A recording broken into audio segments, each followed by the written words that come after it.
نحمده ونصلي ونسلم على سيدنا ومولانا محمد رسوله النبي الأمين المكين الحنين الكريم الرؤوف الرحيم. أما بعد، فأعوذ بالله من الشيطان الرجيم. بسم الله الرحمن الرحيم. لقد نصركم الله في مواطن كثيرة ويوم حنين إذ أعجبتكم كثرتكم فلم تغن عنكم شيئا وضاقت عليكم الأرض بما رحبت ثم وليتم مدبرين ثم أنزل الله سكينته على رسوله وعلى المؤمنين وأنزل جنودا لم تروها وعذب الذين كفروا وذلك جزاء الكافرين. صدق الله مولانا العظيم. معزز معتکفین و معتکفات اور خواتین و حضرات اور طالبین و طالبات اور سالکین و سالکات، الحمدللہ تعالی آج ایام اعتکاف کا تیسرا درس قرآن ہے، اور اس موقع پر بھی معتکفین میں سے بعض احباب جو اللہ اور اس کے رسول کی نوکری انجام دے رہے ہیں طویل عرصہ سے اور مصطفی مشن کی خدمت میں مگن ہیں، ان کو بطور مہمانان خصوصی اسٹیج کے دائیں جانب اور بائیں جانب بٹھایا گیا ہے. سو میں آپ سب کو صمیم قلب سے مبارکباد پیش کرتا ہوں اور آپ کی کاوشوں پر اللہ کی بارگاہ میں قبولیت کی دعا کرتا ہوں، اور دعا کرتا ہوں کہ اللہ تعالیٰ آپ کو بیش از بیش ان خدمات کی توفیق دے اور زیادہ سے زیادہ استقامت کے ساتھ اس مشن کو منزل مقصود تک پہنچانے کے لیے تگ و دو کی ہمت عطا فرمائے، اور اللہ پاک آپ سب کو مبارک کرے کہ آپ نے اعتکاف گاہ میں 10 روزہ خلوت و تربیت کو اپنایا ہے، اور قرآن مجید کے انوار، عبادت کے انوار اور اذکار کے انوار لے کر جب آپ جائیں گے تو انشاءاللہ تعالی آپ اپنے قلب کو، روح کو، باطن کو پہلے سے مختلف پائیں گے. پھر اصل بات یہ ہے کہ ان کو برقرار رکھیں.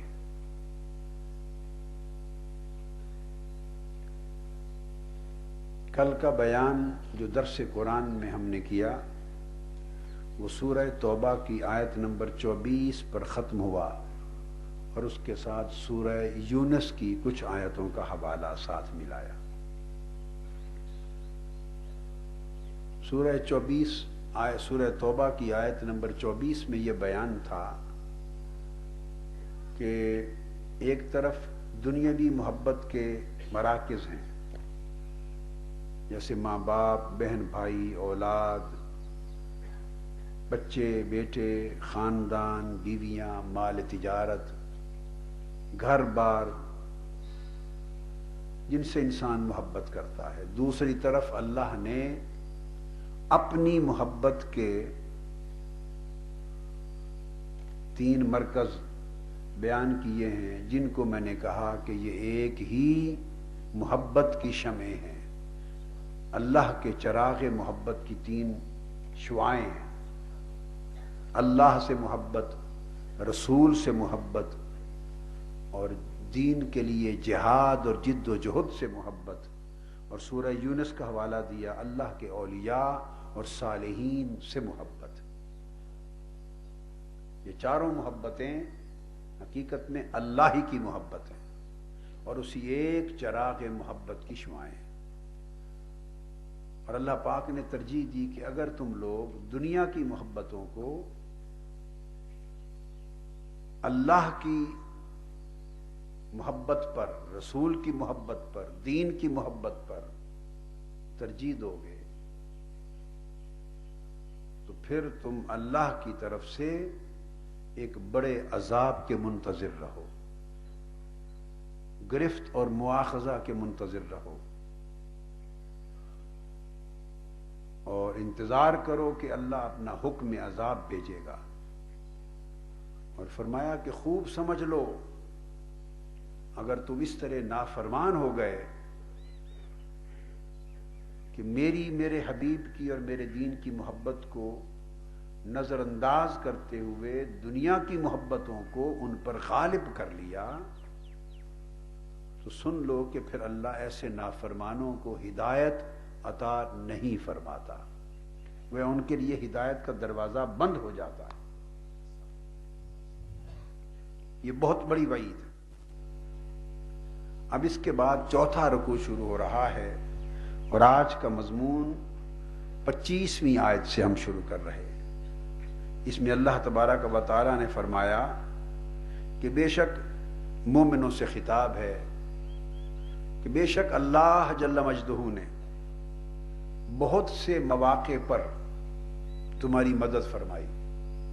جب کافروں کی تعداد تم سے کہیں زیادہ تھی، وہ زیادہ مسلح تھے، دنیاوی اعتبار سے، اسلحہ کے اعتبار سے، افرادی قوت کے اعتبار سے وہ زیادہ تیاری کے ساتھ تھے، زیادہ طاقتور تھے، مگر ایسے بہت سے مواقع آئے کہ اللہ نے تمہاری مدد کی اور تمہیں فتح یاب فرمایا.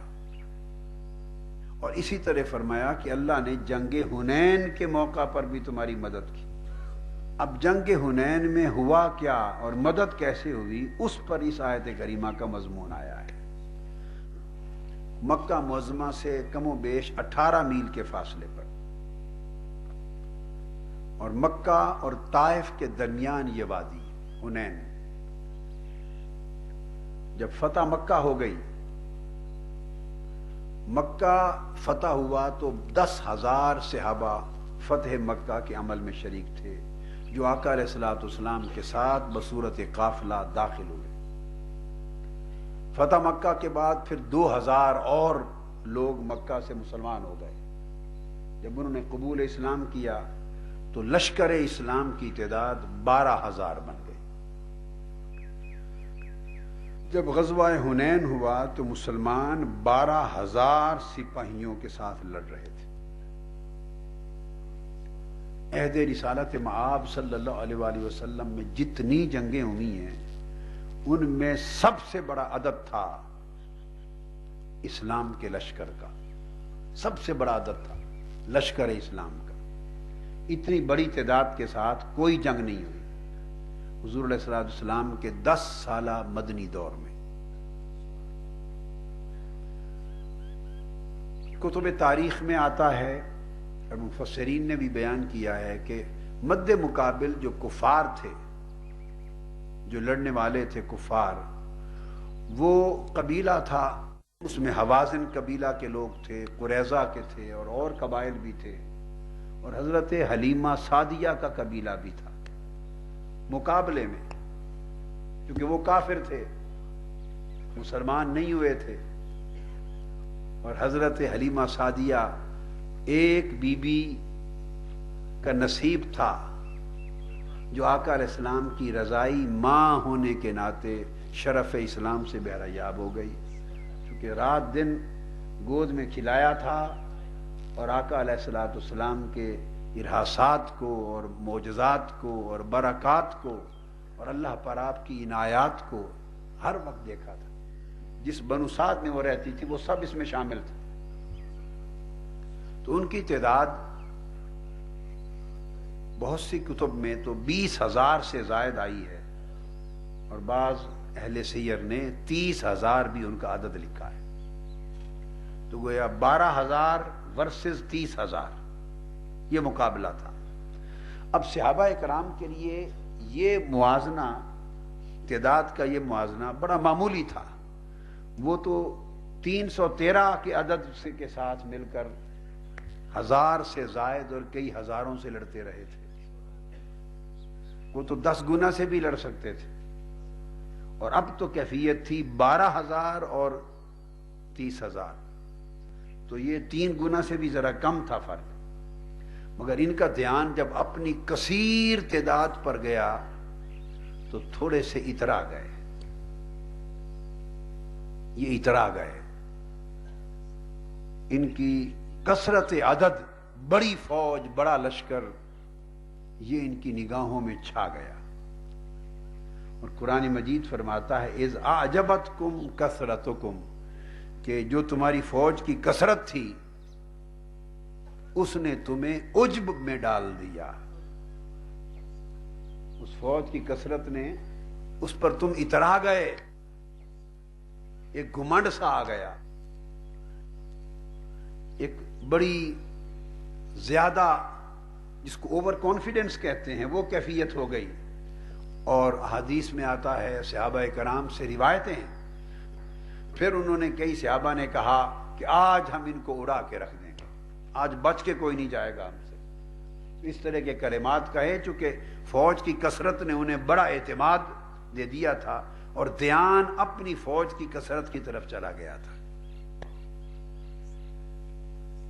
اور اس کے بعد قرآن کہتا ہے کیا ہوا، پہلے واقعہ سن لیں. قرآن کہتا ہے فلن تغن عنکم شیئا فضاقت علیکم الارض بما رحبت ثم ولیتم مدبرین.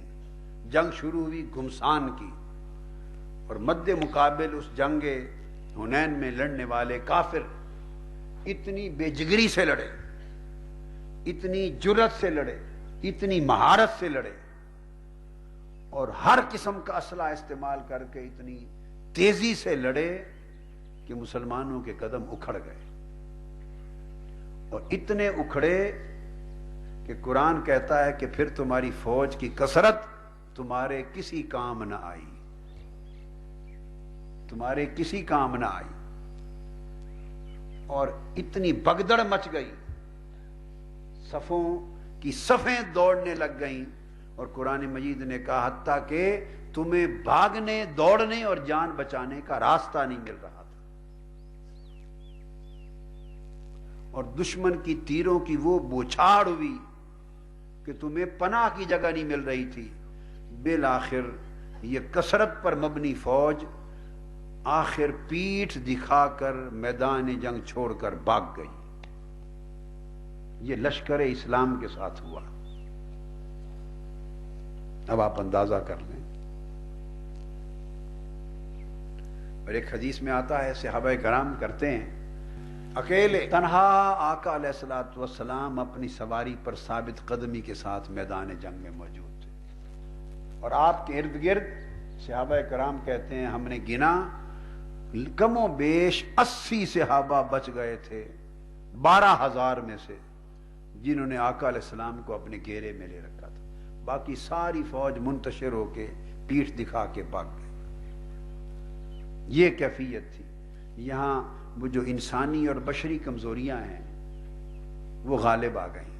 اور دراصل وہ کیا غالب آئیں؟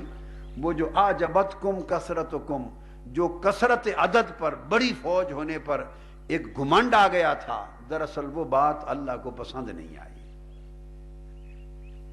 وہ گھمنڈ کوئی کر لے، وہ گھمنڈ کوئی کر لے، اللہ کو وہ اترا جانا پسند نہیں آیا. اور اس کے اندر جو بنیادی راز ہے وہ یہ کہ جب انہوں نے، وہ جنگ تھی اور فوج ارد گرد دیکھتے تھے تو کثرت تھی، مگر اس کثرت میں کھڑی ہوئی ایک وحدت بھی تھی، وہ ذات مصطفیٰ کی صلی اللہ علیہ وسلم.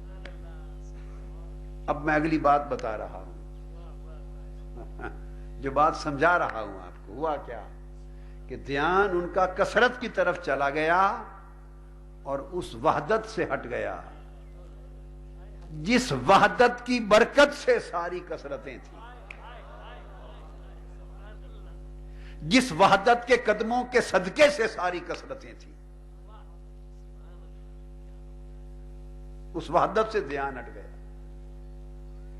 اور پھر ایک اور بات ہے، قرآن کہتا ہے اعجبتکم کثرتکم، تم نے اپنی کثرت کی طرف دھیان کر لیا اور اترا گئے، اور یہ خیال میں نہ رہا کہ یہ ارد گرد کثرت ہے اور اس کثرت کے درمیان میں ایک کوثر ہے،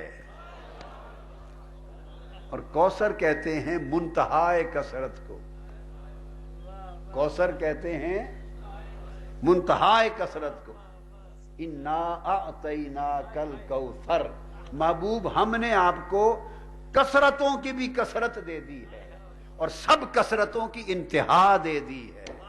محبوب آپ کو ہم نے کوثر کا مقام دے دیا ہے، اور مقام کوثر یہ ہے جہاں ساری کثرتیں جا کر گم ہو جائیں، اس کو کوثر کہتے ہیں۔ جہاں ساری کثرتیں جا کر ختم ہو جائیں وہ مقام کوثر ہے۔ تو کثرتیں تو ابتدا ہیں اور کوثر سب کثرتوں کی انتہا ہے، اور جس مقام پر سب کثرتیں گم ہو جائیں اس مقام کو وحدت کہتے ہیں۔ جب تک کثرت رہے وہ کثرت ہے، جب تک وہ کثرت رہے وہ کثرت ہے، اور جس مقام بلند پر جا کر ساری کثرتیں مل جائیں، آپ بات کو سمجھ رہے ہیں، ساری کثرتیں جس مقام بلند پر مل جائیں اور جمع ہو جائیں، تو جب جمع ہو جائیں تو وہ ساری کثرتیں مل کے ایک وحدت بنتی ہے۔ سو یہ کائنات کی کثرت شروع بھی وحدت سے ہوئی اور ختم بھی ساری کثرتیں وحدت پہ ہوں گی۔ تو کثرت کی تعریف یہ ہے کہ کثرت پھوٹتی بھی وحدت سے ہے اور کثر ختم بھی کثرت وحدت پہ ہوتی ہے۔ کثرت شروع سے نہیں ہے، کثرت شروع سے، یہ کہاں تھی شروع سے کثرت؟ کثرت کب تھی؟ کثرت کب تھی؟ کہاں سے تھی؟ کہاں سے آئی؟ ارے جہاں سے ساری کثرت آئی وہ جہان وحدت ہے۔ پھر یہ کثرتیں ہوتی جائیں گی، ہوتی جائیں گی، وہ ہوتی جائیں گی۔ وہ یخلق ما یشاء و یزید فی الخلق ما یشاء، بڑھاتا جائے گا، کثرتیں بڑھتی جائیں گی، ایکسپینشن ہوتی جائے گی، ایوولوشن ہوتا جائے گا، ڈیولپمنٹ ہوتی جائے گی، ارتقاء ہوتا جائے گا، کائنات میں توسیع ہوتی جائے گی۔ کائنات کی اور پست و بالا کائنات کی ساری کثرتیں بڑھتے بڑھتے بڑھتے، ارے آج تو سائنس بھی کہتی ہے کہ وہ وقت آئے گا کہ ساری کثرتیں پھر ایک وحدت میں گم ہو جائیں گی۔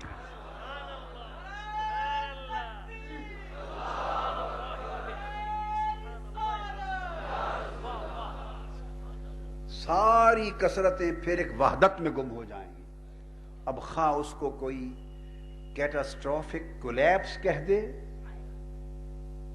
سائنس کی زبان میں کیٹاسٹروفک کولیپس کہہ دے، خواہ اس کو کوئی کولیجن کہہ دے، کوئی دھماکہ کہہ دے، کوئی جو فورس آف گریویٹیشن ہے اس کا پھر سکڑ جانا اور بلیک ہولز کا وجود میں آ جانا کہہ دے، جو نام سائنس دے یہ اس کی تشریحات ہیں، تعبیرات ہیں، ہم ان میں سے غرض نہیں ہے، وہ بات سائنس تائید کر رہی ہے، مگر اتنی بات ضرور ہے کہ ساری کائنات کی کثرتوں کی ابتدا سائنس بھی مان گئی ہے کہ وحدت سے ہوئی۔ پھر سائنس سے پوچھا کہ بتا دے اب وہ وحدت کیا ہے، سائنس کہتی ہے اس وحدت کو سمجھنے تک میری رسائی نہیں ہے۔ کاسمک ایگ کہہ دیتی ہے۔ وہ وحدت جب کثرت میں بدلی تو کہتی ہے وہ it was a big bang, وہ بگ بینگ تھا۔ پھر جب کثرت پھر وحدت میں پلٹے گی، پھر ایک اور بگ بینگ ہوگا، کولیجن ہوگا، کیٹاسٹروفک کولیپس ہوگا، مگر اتنی بات طے ہے کہ ساری کثرتوں کی ابتدا بھی وحدت ہے اور ساری کثرتوں کی انتہا بھی وحدت ہے۔ تو کتنے نادان ہیں وہ لوگ مغرب کے اور مغربی تعلیم اور سائنس اور مادی تعلیم پر مرعوب ہو جانے والے لوگوں کے ذہنوں پر حیرت اور حیف ہے کہ وہ کثرت میں گم ہو گئے ہیں، اور سب کچھ کثرت سے تلاش کر رہے ہیں، اور انہیں خود یہ نہیں پتا کہ کثرت کو خود وجود اپنا وحدت سے ملا ہے۔ ساری کثرتوں میں گم ہونے والے جانے کہ یہ کثرت تو خود نکلی وحدت سے ہے، اور کثرت کو ختم ہو کے بھی وحدت میں گم ہو جانا ہے۔ تو اشارہ یہ تھا اذ اعجبتکم کثرتکم، انہوں نے نادانی کر بیٹھے، انسان ہے، بشر ہے، تو وہ کثرت میں گم ہو گئے، کثرت پہ اترا گئے، اور انہیں معلوم نہ تھا۔ اب اور سائنس سے پوچھا کہ وہ جب کثرت نہیں تھی تو وحدت تھی تو کیا تھا؟ تو سائنٹیفک ایکسپیرینس کیے ہیں اس کے اوپر، اسپیس اور ٹائم، کوسمولوجی اور ایسٹرو فزکس کے ماہر سائنسدانوں نے، وہ کہتے ہیں اتنا پتہ چلتا ہے کہ جب وحدت تھی تو اس سے پیچھے کچھ نور تھا۔ میری جو کتاب ہے Quran on creation and expansion of universe, English میں میری کتاب ہے، اس میں میں نے ریفرنسز دیے ہیں پورے، آپ پڑھ سکتے ہیں۔ اور کوسمولوجی پر اور ایسٹرو فزکس پر، اسپیس اور ٹائم پر، بگ بینگ پر، کریشن آف یونیورس پر جتنا مواد اور سائنسدانوں کی کتابوں میں ہے، دیکھیں آپ اس جگہ پہ پہنچیں گے۔ امریکہ میں اس پر ایکسپیرینس ہوا کہ بگ بینگ سے پہلے کیا تھا، وحدت سے پہلے کیا تھا، تو کہتے ہیں ایک نور تھا۔ حضرت جابر بن عبداللہ نے پوچھا یا رسول اللہ، جب یہ ساری اشیاء یعنی کثرت، یہ کائنات کی جتنی اشیاء ہیں، یہ کثرت ہے ساری کائنات میں، مخلوقات میں، تو ان سب سے پہلے کیا تھا؟ انہوں نے بھی یہ سائنس کا سوال کیا۔ یہ امریکہ میں لیبارٹری میں ٹیسٹ ہو کے ایکسپیرینس ہونے کے بعد یہ لکھا گیا ہے کہ اس کے بعد نور کی شعائیں پہلے نظر آتی۔ تو آقا سے پوچھا آقا اس ساری کائنات کی کثرت سے پہلے کیا تھا، اور سب سے پہلے اللہ نے کس کو بنایا؟ حضور صلی اللہ علیہ وسلم نے فرمایا یا جابر ان اللہ خلق قبل الاشیاء نور نبیک من نورہ۔ یہ ساری جو کثرتیں ہیں اور اشیاء کائنات ہیں، ان سب کی تخلیق سے پہلے اللہ نے تیرے نبی کا نور بنایا تھا۔ اس وقت اور کچھ نہ تھا، سو تیرے نبی کا نور اپنے نور کے فیض سے براہ راست تخلیق فرمایا تھا۔ تیرے نبی کا نور اللہ کے نور کے فیض سے براہ راست خلق ہوا، اور اس کے بعد پھر ساری کثرتیں بنی۔ تو میں نے کہا نا وحدت، تو وہ جو وحدت تھی جس سے کثرتیں بنی، اشارہ تھا کہ لوگوں 12,000 کو دیکھ کر تم کثرت میں گم ہو گئے، اور نگاہ کثرت کی طرف کر لی اور اس وحدت سے پھیر لی۔ یہ بات پسند اللہ کو نہیں آئی، اللہ کو یہ بات پسند نہیں آئی کہ جن کے صدقے ساری کثرتیں ہیں وہ کوثر تمہارے اندر ہے، وہ کوثر تمہارے اندر ہے، اور تم کوثر کو چھوڑ کے کثرتوں کی طرف جا رہے ہو۔ گویا دھیان توسل سے ہٹ گیا۔ یہ 10,000 بنے تھے تو وہ بھی حضور کے قدموں کے صدقے سے بنے تھے صلی اللہ علیہ وسلم، ورنہ جب گئے تھے مکہ سے تو وہ تو 400 بھی نہ تھے۔ جب 13 برس کی تبلیغ سے جو مسلمان ہونے والے مکہ سے ہجرت کر کے مدینہ گئے تھے تو وہ تو 400 بھی نہ تھے، اور جب پہلی جنگ میں غزوہ بدر میں آئے تھے تو آپ کو معلوم ہے 313 تھے، اس میں نوجوان نابالغ بچے تک بھی شامل ہو گئے تھے، 313 تھے۔ اور جب مکہ فتح ہوا، جب صلح حدیبیہ کے موقع پر آئے تھے تو 1500 تھے۔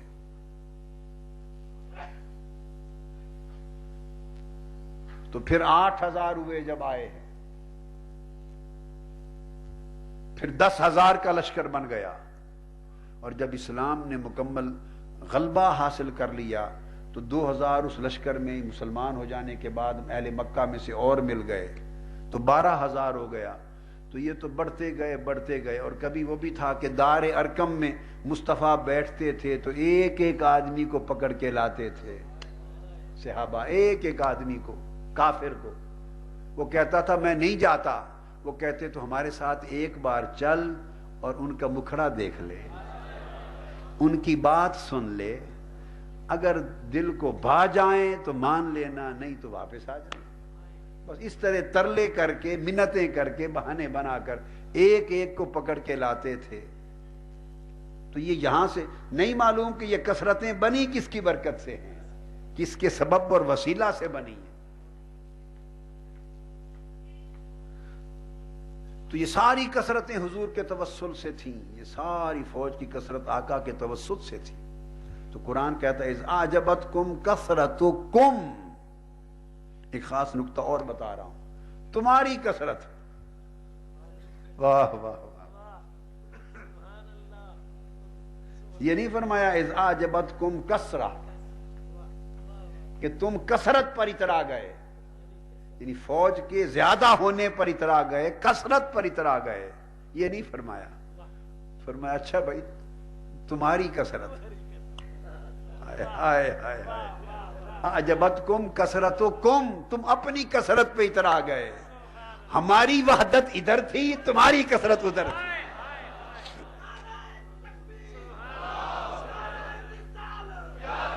ایسے لگ رہا ہے جیسے زبان حال میں قرآن کہہ رہا ہو کہ ادھر تھی کثرتکم، ادھر تھی وحدتنا، ادھر ہماری وحدت ہے، ادھر تمہاری کثرت ہے۔ خالی کثرت کہا ہوتا تو بات کچھ اور ہوتی کہ فوج کی کثرت پہ اترا گئے۔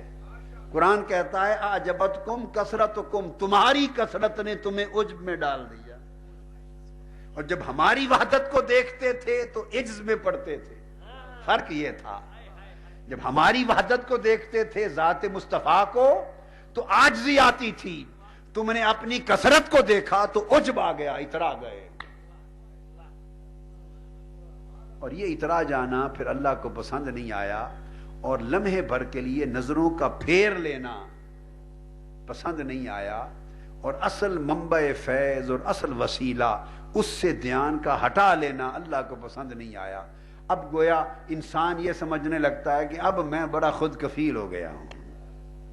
اب آپ کی تربیت کی بات بتا رہا ہوں۔ ایک وقت ہوتا ہے انسان سہارے کے ساتھ چلتا ہے، آپ بچے ہیں، نوجوان ہیں، ایک وقت ہوتا ہے ماں باپ آپ کے پالنے والے ہیں، ماں باپ عزت ادب احترام کے ساتھ چلتے ہیں۔ پھر ہر کوئی جوان ہو جاتا ہے، بڑا ہو جاتا ہے، ماں باپ کی براہ راست حاجت مندی نہیں رہتی، پھر وہ اعجبت میں آ جاتا ہے، اس کو عجب ہو جاتا ہے۔ اب ماں باپ کو کیا، میں تو اب سارا کچھ خود ہوں، سارا کچھ خود ہوں۔ ایسا تو وہ نہیں دیکھتا کہ اب سارا کچھ خود ہو تو جب تم کھا بھی نہیں سکتے تھے تو تمہیں دودھ کون پلاتا تھا، تمہیں گود میں کھلاتا کون تھا، تم روتے تھے تو چپ کون کراتا تھا، وہ ساری زندگی کی جو پچھلی ہسٹری ہے وہ بھول جاتا ہے۔ اسی کو اللہ پاک نے اپنی نسبت بندے کی بندگی متوجہ کرانے کے لیے بھی فرمایا ہے، یا ایھا الانسان ما غرک بربک الکریم الذی خلق، اے انسان تجھے اپنے سخی کریم اور بزرگی والے رب سے کس نے مغرور کر دیا، کس نے بے نیاز کر دیا؟ وہ رب کہ تو کچھ نہ تھا، اس نے تجھے پیدا کیا، اور پھر خلقکم دوسرے مقام پر من نطفۃ، ایک نطفہ سے پیدا کیا، ایک قطرے سے، ٹپکتے ہوئے اچھلتے قطرے سے پیدا کیا۔ تو یہ تھا، آج جب تو کثرت میں آ گیا ہے، اس مقام پر پہنچ گیا ہے، تو اعجبتکم کثرتکم کی کیفیت ہر شخص کی زندگی میں نظر آتی ہے۔ جن جن سہاروں کے وسیلے سے، جن جن سہاروں کے واسطے سے، جن جن برکتوں سے، جن جن حاجت مندیوں کے توسل سے، جن جن کے فیض سے، جن جن کی توجہ سے انسان بڑھتا چلا جاتا ہے، بڑھتا چلا جاتا ہے، پھر اس کی زندگی میں کثرتیں آ جاتی ہیں، برکتیں آ جاتی ہیں، پھر ایک سٹیج آ جاتی ہے کہ پھر جب اس سے گزرتا ہے جنہوں نے وہاں سے گزارا تھا، وہ ان سے بے نیاز ہو جاتا ہے، کہتا ہے اب تو سارا کچھ میں خود ہوں، سارا کچھ میں خود ہوں۔ بچے، چھوٹے چھوٹے بچے بھی ذرا بڑے ہوتے ہیں نا، وہ کہتے ہیں اب اپنے خود کریں گے، اپنے خود، ہم خود کریں گے، اپنے آپ کریں گے۔ یہ نفس اسی عمر سے شروع کرا دیتا ہے، اپنے خود اور اپنے آپ اور خود ہی خود۔ یہاں سے راستہ بدلنے لگ جاتا ہے. تو یہ اخلاقی اور روحانی تربیت ہے ہر شخص کی. پھر کسی سے انسان فیض لیتا ہے، علم لیتا ہے، ہدایت لیتا ہے، رشد لیتا ہے، راستہ لیتا ہے، تربیت لیتا ہے. یہ وہی فیض، وہی تعلیم، وہی تربیت، وہی رشد، وہی صحبت ہے جو اسے بناتے بناتے کسی جگہ پہنچاتی ہے. جب وہ اس جگہ پر پہنچ جاتا ہے کہتا ہے اب تو میں آپ ہی آپ ہوں، سب کچھ ہوں، سب کچھ میں ہوں. قارون کا مرض بھی یہی تھا. قرآن نے کہا اس کو انبیاء کے زمانے میں نبی کہتے کہ اللہ کی راہ میں خرچ کرو. وہ کہتا کس لیے خرچ کروں، یہ تو میرا اپنا فن ہے، میں نے دولت اکٹھی کی ہے اپنی عقل سے، اپنی تدبیر سے، اپنی محنت سے، اپنی سمجھداری سے، اپنی مہارت سے دولت اکٹھی کی ہے. اس کو یہ سمجھ نہیں کہ یہ ساری مہارت دی کس نے ہے. یہ سب منظر ہیں اعجبتکم کثرتکم کے. اس کو اللہ پاک نے فرمایا، ایک بڑا لطیف روحانی اشارہ ہے، بھئی تمہاری کثرت، پھر دیکھ لو اپنی کثرت کا حال، تمہاری کثرت تمہیں کیا لکھ کر آتی ہے اور کہاں لے جاتی ہے. اس پہ کہا پھر تمہاری کثرت کا حشر یہ ہوا فلن تغنی عنکم شیئا، تمہاری کثرت تمہارے کسی کام نہ آئی، اور تمہارے اوپر پھر زمین بھی تنگ ہو گئی کہ بھاگنے کا راستہ نہ رہا. یہ تمہاری کثرت کا حال تھا، پناہ نہ ملی. بالآخر تمہاری کثرت نے تمہیں یہاں تک جا پہنچایا کہ تم پیٹھ دکھا کر بھاگ گئے. پھر کیا ہوا؟ اگلی آیت، ثم انزل اللہ سکینتہ علی رسولہ وعلی المؤمنین. یوں بھی ہو سکتا تھا کہ ثم انزل اللہ سکینتہ علی رسولہ والمؤمنین. ابھی ایک اور خاص بات بتا رہا ہوں کہ پھر اللہ پاک نے اپنی سکینت نازل کی، اپنی تسکین اتاری، اپنی تسکین اتاری اپنے رسول پر، اور فرمایا اور مؤمنین پر. وعلی المؤمنین، وعلی المؤمنین کو حرف جار لگا کر جدا بیان کیا، حالانکہ دونوں کے ساتھ الگ الگ حرف جار علی لگانے کی ضرورت نہیں، ایک بار علی کہنے سے ضرورت پوری ہوتی ہے.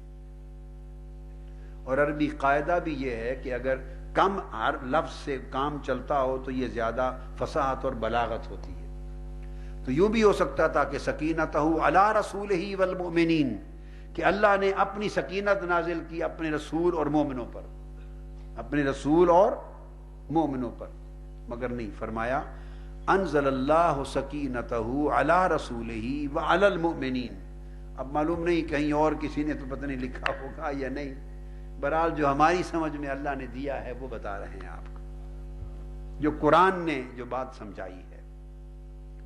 تو پھر اللہ نے اپنی سکینت نازل کی، اللہ رسول ہی کو الگ فرمایا اپنے رسول پر، اور مومنین کے لیے واو اور الا حرف جار الگ لگا کے فرمایا، اور پھر الگ سے مومنین پر. وجہ اس کی کیا ہے؟ وجہ جو صاف صاف سمجھ میں آتی ہے، اگر اللہ یہ سمجھ کسی کو عطا کر دے تو وہ یہ کہ جب سکینت اتری تو رسول اور مومنوں پر اکٹھی نہیں اتری. اللہ نے رسول اور مومنوں پر نہیں اتاری اکٹھی، اللہ نے اتاری فقط اپنے رسول پر، علی رسول ہی، اپنے رسول پر. اس لیے رسول پر سکینت کا اترنا الگ بیان کیا، اور پھر مومنوں کا حرف جار الگ لگا کر واو عاطفہ کے بعد جدا بیان کیا. مطلب یہ کہ پھر اللہ نے اپنی سکینت اپنے اس حبیب پر، اس مرکز وحدت پر، اس چشمہ فیض پر، اس منبع کثرت پر، اس منبع برکت پر اتاری جو رسول تھا، جس کی وجہ سے ساری کثرتیں اور برکتیں تھیں. اللہ نے اپنی سکینت اس رسول پر اتاری، وعلی المؤمنین، اور پھر اس رسول کے چشمے سے چل کر مومنوں پر بھی اتاری. پھر اس رسول کے توسط سے مومنوں کو خیرات سکینت عطا کی، پھر اس رسول کے چشمے سے انہیں بھی سکینت کا پانی ملا، ان کو فیض ملا. دو الگ بیان کی. جیسے فرمایا اطیعوا اللہ وَأَطِيعُوا الرَّسُولَ وَأُولِي الْأَمْرِ مِنْكُمْ، اللہ کی اطاعت کرو، وَأَطِيعُوا الرَّسُولَ، اور رسول کی اطاعت کرو. دونوں کے لیے اطیعوا الگ الگ لایا ہے. وَأُولِي الْأَمْرِ مِنْكُمْ، اور اولی الامر کے لیے اطیعوا الگ نہیں، چونکہ اللہ اور اللہ کے رسول کی اطاعتیں مستقل ہیں اور اولی الامر کی اطاعت مستقل نہیں، وہ تابع ہے رسول کے اور اللہ کے، اس لیے ان کے لیے اطیعوا کا لفظ الگ نہیں لائے. تو قرآن مجید کا ایک اسلوب ہوتا ہے، اس کے اندر معانی ہوتے ہیں، اس کے اندر معانی ہوتے ہیں. اور جب وہ اللہ ایمان لانے کی بات کرتا ہے تو وہ یوں نہیں کہتا آمنو باللہ و برسولہ ہی نہیں کہتا، پھر اس کی بات کرتا ہے تو کہتا آمنو باللہ، آمنو باللہ و رسولہ ہی. اپنے محبوب کی بات کرتا ہے تو حرف جار الگ نہیں لگاتا، اپنی اور اپنے حبیب کی بات ایک حرف جار سے کرتا ہے. اور جار کس کو کہتے ہیں؟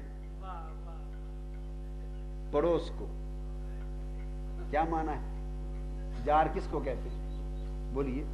جار کا معنی عربی میں وہ تو کھینچنا ہے، مگر اس سے پڑوسی کا نکلا ہے نا. میں وہی تو عرض کر رہا ہوں، اس کا معنی کیا ہے؟ پڑوسی کو. اور جو مادہ ہے وہ جرہ یا جرو، وہ ہے کھینچنا. کھینچنے کا مطلب کیا ہے؟ دوری ختم کر کے قربت میں لانا. دوری ختم کر کے قربت میں لانا. تو جرہ یا جرو کھینچ کر قربت میں لائے، جب قریب لے آئے اور قریب ہو گئے تو جار ہو گیا، پڑوس بن گیا. اب جس پہ حرف جار لگ جائے وہ بھی پڑوس میں آ جاتا ہے، وہ بھی قربت میں آ جاتا ہے. تو فرماتا ہے آمنو باللہ و رسولہ، اللہ اور اللہ کے رسول میں جو لوگ دوریاں پیدا کرتے ہیں، فاصلے پیدا کرتے ہیں، ایک حرف کھینچنے والا حرف جار لگا کر دوریاں مٹا کر خدا رسول کو قریب کر دیا ہے. فرمایا اللہ اور رسول پر ایمان لاؤ، تاکہ پتا چلے کہ یہ ان کی کھینچ ایک ہی کھینچ ہے، ان کا قرب ایک ہی قرب ہے، ان کا ایمان ایک ہی ایمان ہے، ان کا پڑوس ایک ہی پڑوس ہے. جو محبت محمد مصطفیٰ کا پڑوسی ہے وہی خدا کا پڑوسی ہے. جو مصطفیٰ کا پڑوسی ہے وہ خدا کا پڑوسی ہے. آپ سمجھ گئے نا؟ جو مصطفیٰ کا پڑوسی ہے وہی خدا کا پڑوسی ہے، کیونکہ جار ایک ہے، پڑوس ایک ہے. حرف جار کھینچنے والا حرف، قریب لانے والا حرف ایک ہے. اب یہ بات تو آپ سمجھ گئے نا، قریب لانے والا حرف ایک ہے. اب اس مقام پر فرمایا، اب دوبارہ توجہ کرے، سمجھ آ جائے گی. انزل اللہ سکینتہ علی رسولہ وعلی المؤمنین. نہیں فرمایا علی رسولہ والمؤمنین، نہ، علی رسولہ وعلی المؤمنین، دونوں کے لیے الگ الگ جار لگائے. وجہ اس کی الگ الگ جار کی یہ ہے، وہ بھی بات بتا دوں. جار ہے پڑوس، جار ہے پڑوس، پڑوسی. خدا کا پڑوس، مصطفیٰ کا پڑوس خدا ہے اور مومنوں کا پڑوس مصطفیٰ ہے. خدا کا پڑوس، مصطفیٰ کا پڑوس خدا ہے، قربت خدا ہے، اور مومنوں کا پڑوس اور قربت مصطفیٰ ہے. تو اللہ پاک نے اب دراصل یہ ایک راز کا انداز ہے، وہ جو ایک کوتاہی ہو گئی تھی اسی کا علاج تجویز کیا جا رہا ہے کہ تم تو ادھر تھے، تمہارا کام تو دہلیز مصطفیٰ پہ رہنا تھا، تمہارا کام تو قربت مصطفیٰ میں رہنا تھا، تمہارا کام تو دامن مصطفیٰ سے لپٹے رہنا تھا. کیا تھا کہ فوج 12,000 تھی، 12 ہوتے یا 1200 ہوتے، 12,000 تھے یا 12 لاکھ ہوتے، تمہاری مجال نہ تھی کہ لاکھوں ہزاروں کو تکتے. تمہارا کام تھا فوج ہزاروں کی ہوتی یا لاکھوں کی، تم فقط چہرے مصطفیٰ کو تکتے رہتے.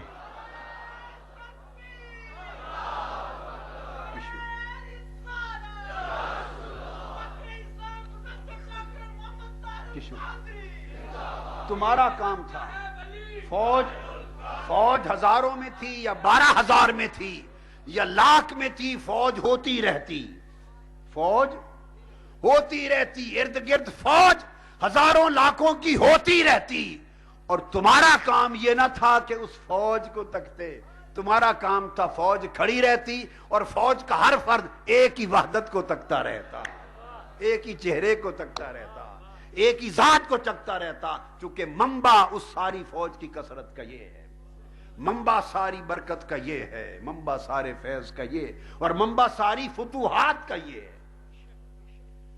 اور ان کو یہ بھی سمجھانا مقصود تھا کہ یہ جو فتح ملتی ہے تمہیں، یہ فوجوں کی کثرت سے نہیں ملتی، یہ صدقہ مصطفیٰ سے ملتی ہے۔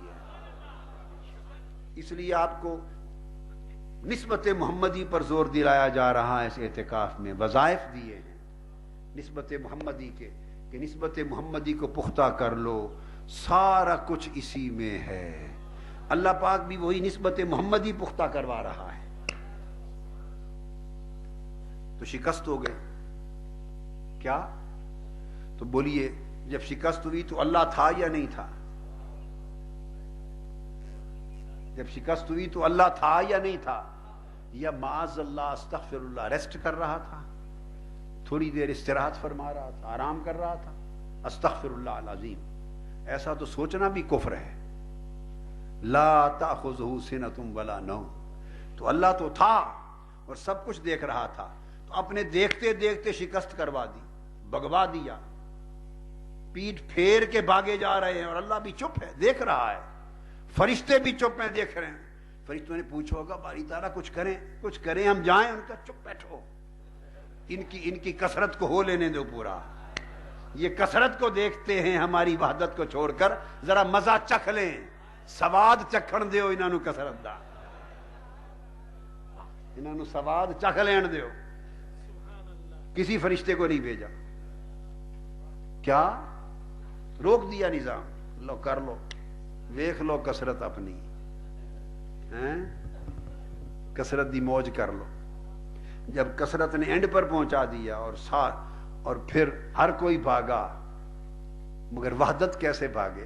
ہائے ہائے ہائے، وحدت تو قائم ہے، کوئی پاس رہے یا نہ رہے، اس وحدت سے تو ساری کائنات قائم ہے، اس نے کہا جانا۔ تو آقا علیہ السلام کھڑے رہ گئے، 80 صحابہ بھی ارد گرد حضور کے، جنہوں نے کثرت کو نہیں دیکھا، وحدت کو تکتے رہے، وہ دائم رہے، قائم رہے۔ پھر اللہ پاک نے سکینت نازل کی اپنے رسول پر اور اپنے رسول کے صدقے سے مومنین پر۔ سکینت کیا تھی؟ سکینت جو نازل کی اللہ پاک نے، وہ یہ دو چیزیں آئی ہیں، دیکھ لیں۔ بعضوں کو یہ خیال گزرا ہے کہ اللہ نے فرشتے اتارے اور فرشتوں کا اترنا سکینت تھا، نہ، یہ خاص بات، علماء بیٹھے ہیں آپ کی توجہ کے لیے خاص بات بتا رہا ہوں۔ ایک مفتی اعظم بیٹھے ہیں، مفتی عبدالقیوم خان صاحب ہزاروی، اور ایک ان سے بڑے شیخ الحدیث اعظم بیٹھے ہیں، علامہ محمد معراج الاسلام صاحب۔ یہ خیال ہے لکھنے والوں کا، اہل علم کا، کہ وہ جو فرشتے اتارے وہ دراصل ان کو دیکھنا، تاکہ ان کو دیکھیں اور حوصلے میں آ جائیں، یہ سکینت تھی۔ معذرت کے ساتھ قرآن مجھے یہ بات نہیں بتاتا کہ یہ سکینت تھی۔ کیا؟ قرآن نے اسی آیت میں دو چیزوں کا الگ اترنا بتایا ہے، دو چیزوں کا۔ پہلے بتایا ثم انزل اللہ سکینتہ علی رسولہ وعلی المؤمنین، پھر اللہ نے اپنے رسول پر، اور مفہوماً مرادن بتا رہا ہوں، رسول کے صدقے سے مومنوں پر اپنی سکینت اتاری۔ کیا اتاری؟ یہ بھی نہیں کہا کہ اللہ نے سکینت اتاری، ان کو کہا کثرتکم، تمہاری کثرت، اور جو سکینت اتاری تسکین، اس کو کہا سکینتہ، میری تسکین۔ اللہ نے اپنی تسکین اتاری، اللہ نے اپنی تسکین اتاری، چونکہ حضور پر اتارنی ہے نا، ہائے ہائے ہائے، محبوب پہ اتارنی ہے نا۔ آپ بھی جب کسی ڈھولن کی بات کرتے ہیں، ڈھول کی بات کرتے ہیں، سانول کی بات کرتے ہیں، ڈھول کی بات کرتے ہیں، ڈھولے کی بات کرتے ہیں، پیارے کی بات کرتے ہیں، محبوب کی بات کرتے ہیں، تو اس کی بات کرتے ہوئے اس کو یہ نہیں کہتے کہ بھئی یہ اپنی یہ چیز لے، اپنی لے لو، نہیں۔ وہ اللہ پاک ان کی اب بات کرتا ہے تو غیروں کو، اس کو تو کہا تھا کہ اب تمہاری کثرت، جب سکینت اتاری حبیب پر تو فرمایا میری تسکین، اپنی تسکین اتار دی۔ ایک تو انزل اللہ سکینتہ، دوسرا فرمایا وہ عاطفہ ہے، اور ایک چیز اور اتاری، وَأَنزَلَ جُنُودًا لَمْ تَرَوْهَا، اور فرمایا اور اللہ نے پھر ملائکہ کی فوجیں اتاری۔ تو پھر ملائکہ کی فوجیں اور سکینت ایک چیز ہوئی یا دو الگ چیزیں ہوئی؟ بولیے۔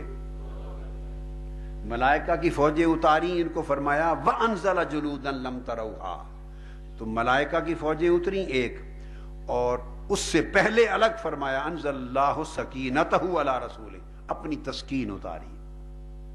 تو فرشتوں کی فوجوں کا اترنا تو نزول جنود ہو گیا۔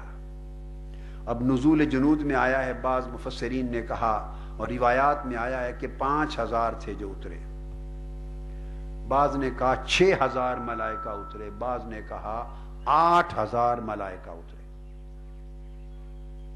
5000 یا 6000 یا 8000 ملائکہ اترے، چونکہ ادھر بھی 30000 تھے نا۔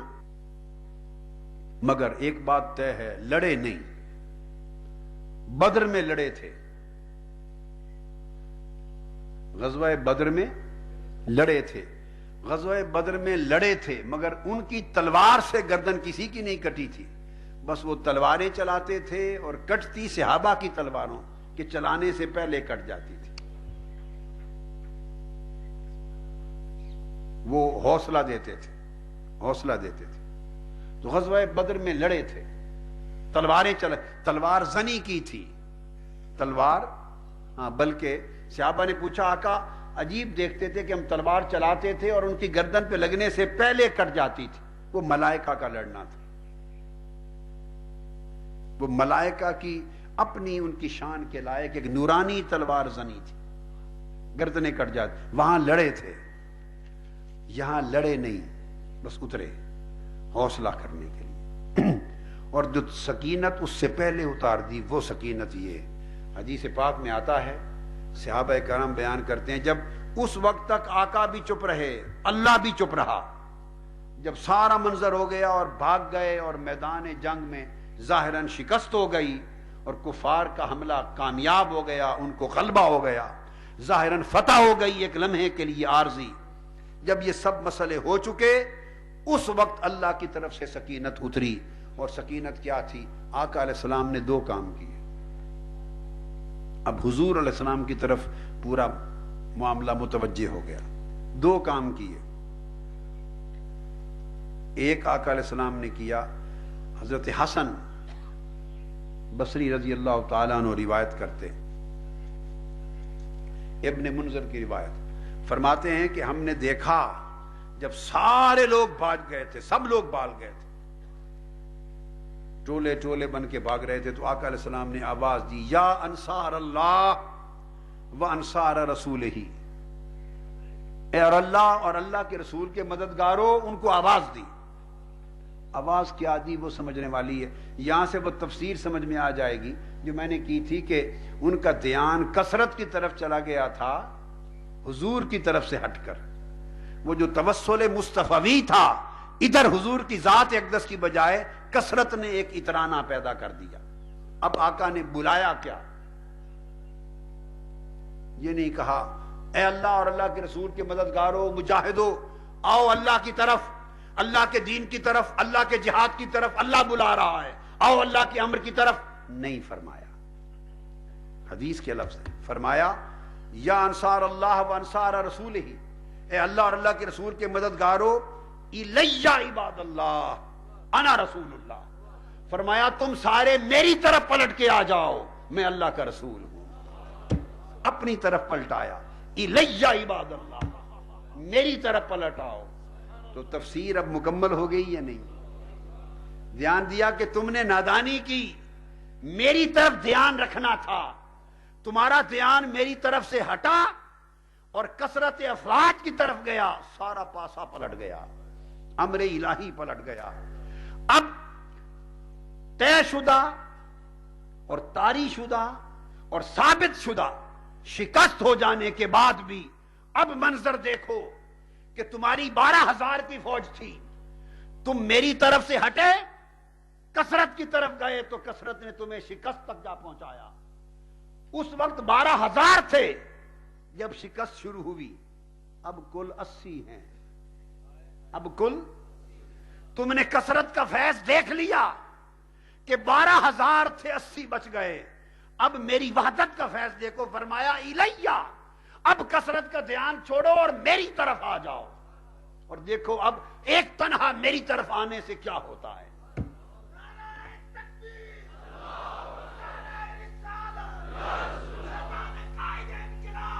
فرمایا الیہ عباد اللہ، اللہ کے بندو میری طرف آ جاؤ، میں اللہ کا رسول ہوں، میری طرف آ جاؤ۔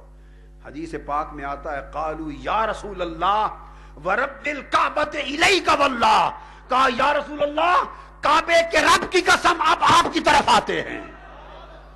الیک یا رسول اللہ نعرہ لگایا، بھاگتے ہوئے فوجیوں نے، سپاہیوں نے، صحابہ نے نعرہ لگایا رب الکعبۃ الیک یا رسول اللہ، یا رسول اللہ خود رب کے کعبے کے رب کی قسم اور واللہ اللہ کی قسم اب آپ کی طرف آتے ہیں، ہم نے دیکھ لیا سارا کچھ۔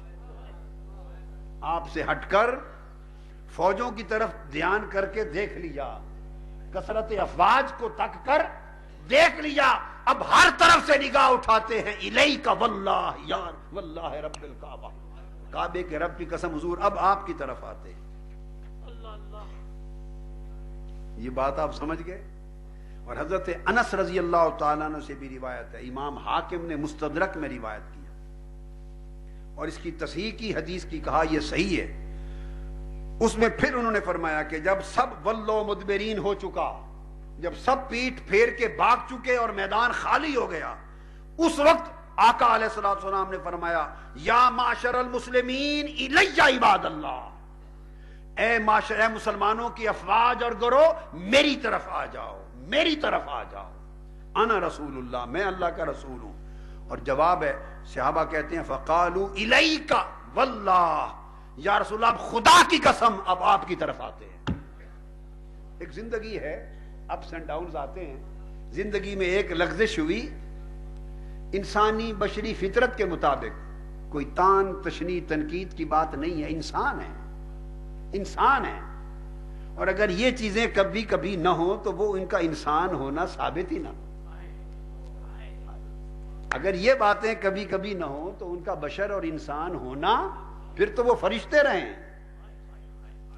تو وہ بھی انسان ہیں، جتنے بلند رتبہ کل ولیوں کتبوں غوثوں سے بھی بلند رتبہ، مگر انسان ہیں، اور ایک انسانی فطرت اور بشری فطرت ہے، اس کے تحت فوجوں کی کثرت نے ان کو لبھا لیا، بس وہ منظر دکھایا، اور واقعہ امر الہی سے ہوا، اگر نہ ہوتا تو امت کو سبق کہاں سے ملتا؟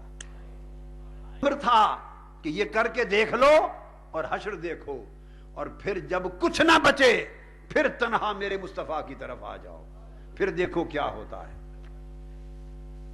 تو حدیث پاک میں آتا ہے، انہوں نے کہا خدا کی قسم حضور اب آپ کی طرف آتے ہیں، خدا کی قسم اب آپ کی طرف آتے ہیں۔ اور ایک حدیث میں ہے، اس کو حضرت عبداللہ ابن عمر رضی اللہ تعالیٰ عنہ نے روایت کیا، اور وہ روایت کرتے ہیں کہ آقا علیہ السلام نے فرمایا، ان لوگوں کو جب سارے بھاگ گئے تھے تو فرمایا فقال انا محمد رسول اللہ ثلاث مرات، فرمایا انا محمد رسول اللہ، انا محمد رسول اللہ، انا محمد رسول اللہ، یا معاشر المسلمین الیہ، میں اللہ کا رسول محمد ہوں، میں اللہ کا رسول محمد ہوں، میں اللہ کا رسول محمد ہوں، اے معاشر مسلمین دوڑ کر میری طرف آ جاؤ۔ نہیں کہا دوبارہ جہاد کی طرف آ جاؤ، میدان جنگ کی طرف آ جاؤ، نہیں، اللہ کے حکم کی طرف آ جاؤ، نہیں، یہی تو سمجھانا تھا کہ الیہ، یہی تو اللہ کا حکم ہے۔ ہاں، لوگوں نے اللہ کے حکم کا معنی نہیں سمجھا، الیہ میری طرف آ جاؤ، بھئی یہی تو سارا کچھ ہے، ایک ہے، ایک ہے، ایک ہے، کل کیا بتایا تھا، ایک ہے، ایک ہے، ایک ہے، جیڑا ایک کو ڈو کر جانے کافر تے مشرک ہے، وہ فرماتے ہیں ہک ہے اس لیے کہتے الیہ الیہ میری طرف آ جاؤ. کسی کو یہ خیال نہ گزرا کہ اللہ کیوں نہیں کہا, الا امر اللہ کیوں نہیں کہا, کہ اللہ کی طرف آ جاؤ, اللہ کے امر کی طرف آ جاؤ. اور نادانو, اللہ کی طرف آنا یہی تو ہے کہ مصطفیٰ کی طرف آ جائیں. اللہ کے امر کی طرف آنا یہی تو ہے کہ میری طرف آ جائیں. یہ سبق دیا, وہ آ گئے. ایک تو آقا علیہ السلام نے یہ کام کیا, اور حدیث میں آتا ہے اسی طرح فَأَجَابُوهُ مِنْ كُلِّ مَكَانٍ لَبَّيْكَ لَبَّيْكَ لبیک لبیک یا رسول اللہ کہتے ہوئے 12,000 کے 12,000 جھنڈ بن کے پلٹ کے حضور کے قدموں میں آ گرے. لبیک لبیک یا رسول اللہ, لبیک الیک یا رسول اللہ, لبیک الیک یا رسول اللہ, یا رسول اللہ لبیک آپ کی طرف آ رہے ہیں, آپ کی طرف آ رہے ہیں. ذرا منظر دیکھیں, عقیدہ دیکھیں, آقا کے قدموں میں آ گرے. ایک تو یہ کیا, اور دوسرا پھر حدیث پاک میں ہے, صحیح مسلم میں بھی ہے حدیث, کتاب الجہاد والسیر باب غزوہ حنین کے اندر صحیح مسلم میں بھی ہے, اور اس کو بخاری نے, امام بخاری نے اپنی تاریخ میں بھی روایت کیا, حاکم نے مستدرک میں روایت کیا, امام بہقی نے دلائل نبوت میں روایت کیا, امام احمد بن حنبل نے روایت کیا ہے, حضرت عبداللہ بن ایاز نے اس حدیث کو روایت کیا, حضرت سلمہ بن اکوع نے روایت کیا, بہت سارے صحابہ کرام نے اس کو بیان کیا. دوسرا کام کیا تھا جو آقا علیہ السلام نے کیا, ایک تو بلا لیا, دوسرا حضور علیہ السلام نیچے اترے اپنی اونٹنی, اور اب کتب حدیث میں تو زیادہ تر تو یہ آیا ہے کہ اونٹنی کو نیچے اشارہ کیا, اور آقا علیہ السلام نے نیچے سے اتر کے مٹی, کنکریاں تھی, مٹی تھی, وہ اٹھا لی, ایک ہاتھ بھر کر, ایک مشت بھر کے مٹی اٹھائی. اور جو واقعی طبقات ابن سعد طبرانی دیگر کتابیں ہیں جو سیر میں معتبر ہیں, جو سیر اور مغازی میں سند ہیں, ان میں یہ آیا ہے, میں نے پڑھا ہے, ان مفسرین نے نہیں لیا وہ روایت, مگر کتب سیر میں جو معتبر ہیں اور مستند ہیں ان میں پڑھا میں نے. ان میں روایت یوں آئی ہے کہ آقا علیہ السلام مٹی مشت میں لینا چاہتے تھے, اونٹنی جو تھی وہ سمجھ گئی کہ حضور نیچے اترنا چاہتے ہیں, سواری سمجھ گئی کہ آقا نیچے اترنا چاہتے ہیں. ان میں روایت آئی ہے کہ یہ سمجھ کر اونٹنی خود پیٹ کے بل زمین پر بیٹھ گئی, زبان حال سے عرض کیا آقا آپ نیچے نہ اتریں, میں زمین پر بیٹھ جاتی, اور پیٹ کے بل, حدیث میں آیا پیٹ کے بل نیچے بیٹھ گئی, اور اتنا جھکی کہ حضور نے اترے بغیر اونٹنی سے بیٹھے ہوئے خاک اپنی مشت میں اٹھا, اور پھر اونٹنی کھڑی ہو گئی. تو اونٹنی بھی الیہ یا رسول اللہ کو جانتی تھی, اونٹنی بھی جانتے تو صحابہ کرام تھے سب سے بڑھ کر, وہی تو جانتے تھے, مگر دراصل ایک واقعہ زندگی میں پیش کروانا تھا تاکہ ابد الاباد تک امت کے لیے ایک عملی واقعاتی مشاہداتی سند اور اسوہ پیدا ہو. ایک واقعہ کروا کر دنیا کو اور ان کو دکھا کے ان کا ایمان تھا اس کو ایقان میں بدلنا تھا, یقین میں بدلنا تھا, عین الیقین اور حق الیقین میں بدلنا تھا. تو جب تک ایسا واقعہ پیش نہ آتا حق الیقین کیسے ہوتا؟ تو وہ کروایا گیا حکمتاً. تو آقا علیہ السلام نے خاک اٹھا لی, اور خاک اٹھا کے دوسرا کام ثم قبض قبضة من تراب من الارض ثم استقبل به وجوههم, مٹی اٹھا کے دوسرا کام کیا کیا کہ ان کے وہ جو تمام لشکر تھا کفار کا ان کی طرف چہرہ کیا, اور مٹی زور سے ان کی طرف پھینکی, ایک مشت مٹی پھینکی, اور فرمایا شاہت الوجوہ, ان کے منہ پھر گئے, ان کی آنکھیں بند ہو گئیں. اور صحابہ کرام کہتے ہیں اس رب کی قسم جس کے قبضہ قدرت میں میری جان ہے, اور ان کفار میں سے لوگ کہتے ہیں جو بعد میں مسلمان ہو گئے, کہتے ہیں ہم نے اپنی آنکھوں سے دیکھا مٹھی تو ایک تھی خاک کی, اب آپ اگر خاک کی ایک مٹھی لے کر اس طرح پھینکیں, پھینک کے دیکھیں کتنے لوگوں کے چہروں پر جائے گی. ایک مشت خاک کی اگر ایسے پھینکیں کتنے لوگوں کی میکسیمم چہروں پر چلی جائے گی؟ بولیے نا, 10 15 20 تک ہی جا کے ذرے جا کے پڑیں گے نا بس. جی 30,000 پر کے تو نہیں جا سکتی. ایک مشت خاک کی آقا نے پھینکی اور صحابہ کرام کہتے ہیں اس رب کی عزت کی سمجھ 80 صحابہ جو ساتھ تھے, ہم نے دیکھا 30 کے 30,000 کے چہرے پھر گئے اس خاک سے. ہر ایک کی آنکھیں بند ہو گئیں, چہرے پھر گئے. ہر ایک کے چہرے پر اتنی خاک جا کے لگی جتنی سامنے والے کے چہرے. اب یہ کام پہلے بھی ہو سکتا تھا. جب گمزان کی جنگ ہو رہی تھی اور پاسا پلٹ رہا تھا اور کافر غالب آ رہے تھے اور مسلمانوں کے قدم اکھڑ رہے تھے, عین اس منظر کی ابتدا میں بھی آقا علیہ السلام چاہتے تو خاک کی ایک مشت بھر کے پھینک دیتے. یہ عمل اسی وقت ہو جاتا, معجزہ ہو جاتا اور کفر کو شکست ہو جاتی. مگر نہ حضور نے ایسا کیا, نہ رب نے فرشتے اترنے دیے. خدا و مصطفیٰ کا ایک انڈرسٹینڈنگ تھی کہ ان کو ذرا کثرت کا تماشا دیکھ لینے میں. بات کون سی ہمارے ہاتھ سے باہر تو جا نہیں رہی, کوئی ہمارے کنٹرول سے باہر تو نہیں جا رہی. کچھ بھی ہو جائے, جہاں چاہیں گے روک لیں گے.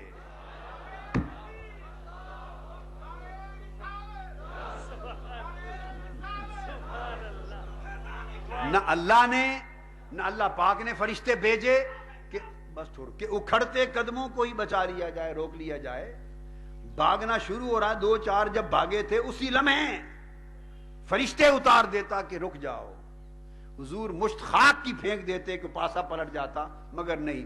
خدا اور مصطفیٰ وہ بھی دیکھ رہا تھا کہ آج یہ کثرت کی طرف جا رہے ہیں, اور وحدت وجود مصطفیٰ منبع فیض بھی دیکھ رہی تھی کہ آج بشری تقاضا ہے, بھولے ہیں چلو کر لیں, دیکھ لیں ہوتا کیا ہے. ان کو جب کر کے تجربے سے گزریں گے تو سمجھ آ جائے گی. اور جب ہو چکا اور ہر ایک نے منظر دیکھ لیا کہ اب کچھ نہیں بچا, عزیمت ہو گئی, تو اس کے بعد یہ عمل اس لیے کیا کہ اگر اس وقت ہو جاتا تو ممکن ہے بعض ذہنوں میں یہ خیال آتا کہ نہیں وہ بھی کیا, مگر اس کی برکت سے پھر انہوں نے ٹیکنیک چینج کر لی, جنگ کی میتھڈولوجی چینج کر لی. انہوں نے ذرا دوسرے انداز سے حملہ کیا اور کامیاب ہو گئے, تو وہ حملے کے انداز اور حضور کا فیض خلط ملط ہو جاتا, گڑبڑ ہو جاتی. آپ بھی ایسا کرتے رہتے ہیں کہ نہیں زندگی میں؟ نہیں کرتے رہتے؟ بولیے. ہر روز کرتے رہتے, ہر روز کرتے رہتے. اللہ کی رحمت ہوتی ہے, فیض ہوتا ہے, توسل ہوتا ہے, اللہ کا کرم ہوتا ہے کسی ذریعے سے, پھر اپنی محنت بھی ہوتی ہے, تو محنت اور فیض کو خلط ملط کر کے ایک جیب میں ڈال دیتے ہیں, ایک جی ایم ملک یونٹ بنا دیتے ہیں. ہمارے پیارے آدمی ہیں بھائی جی ایم ملک, ان سے پیار کیا کریں, درویش ہیں مشن کے. اچھا جی, انجم صاحب کہتے ہیں مجھے بھی کہیں, میں بھی درویش ہوں, مشن کا فقیر ہوں. تو میں یہ عرض کر رہا تھا, احمد نواز انجم صاحب بھی ہمارے درویش ہیں ماشاء اللہ, باقی بھی درویش ہیں. لودھی صاحب ایسے ذرا ہل رہے ہیں زیادہ, سارے ہی درویش ہیں. آپ کل معتکفین اور معتکفات درویش اور درویش نہیں ہیں. چلو بھائی, آپ کو 10 دن باندھ کے بٹھایا کس لیے؟ درویش بنانے کے لیے تو بٹھایا ہے. کس لیے بٹھایا ہے؟ درویش بنانے کے لیے بٹھایا ہے. درویش سب بنو اور ان میں کوئی درویش بھی بن جائے گا.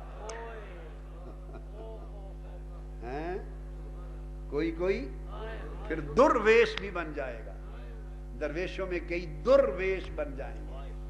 ہاں, تو میں عرض یہ کر رہا تھا کہ پھر آقا علیہ السلام نے ساروں کے منہ پھیر دیے, سارے پلٹ آئے اور ہاری ہوئی جنگ ایک نئے انداز کے ساتھ پھر جیتی گئی. کتنی پھر جیتی گئی. اس جنگ میں جس کا حال آپ سن چکے, پھر کیا ہوا کہ کل صحابہ 4 شہید ہوئے اور کافر 70 سے 80 تک شہید مارے گئے, واصل جہنم ہوئے. پھر پاسا پلٹا تو یوں پلٹا, 6000 قیدی پرزنرز آف وار بنا کے مکہ لے جائے گئے. یعنی پھر جنگ جیتی تو ایسی جیتی کہ جیتی گئی, تاریخ بن گئی. کیا تاریخ بن گئی, اس طرح جیتی گئی جنگ. اس حد تک 4 مسلمان شہید ہوئے اور 70 سے زیادہ کافر واصل جہنم ہوئے, مارے گئے. اور ایک شخص کہتا ہے, اس وقت وہ مسلمان نہیں تھا, وہ جنگ حنین میں کافروں کا ایک سپاہی تھا، قریب آیا ہوا تھا حملہ کرنے کے لیے، تو وہ چونکہ 30,000 تھے، اب ہر کوئی تو حضور کی صورت مبارکہ کو پہچانتا بھی نہیں تھا نا، کافر جو تھے۔ وہ ایک شخص جو کافر تھا، ابھی مسلمان نہ ہوا تھا، وہ کہتا ہے، اس وقت بیان کرتا ہے، وہ بھی روایت آئی ہے، وہ بیان کرتا ہے معلوم نہیں ایک شخص کو میں نے دیکھا، وہ سفید خوبصورت تھا، ہائے ہائے ہائے ہائے ہائے، سفید خوبصورت تھا اور خوبصورت چہرہ تھا اور سفید رنگ کی اونٹنی پہ سوار تھا۔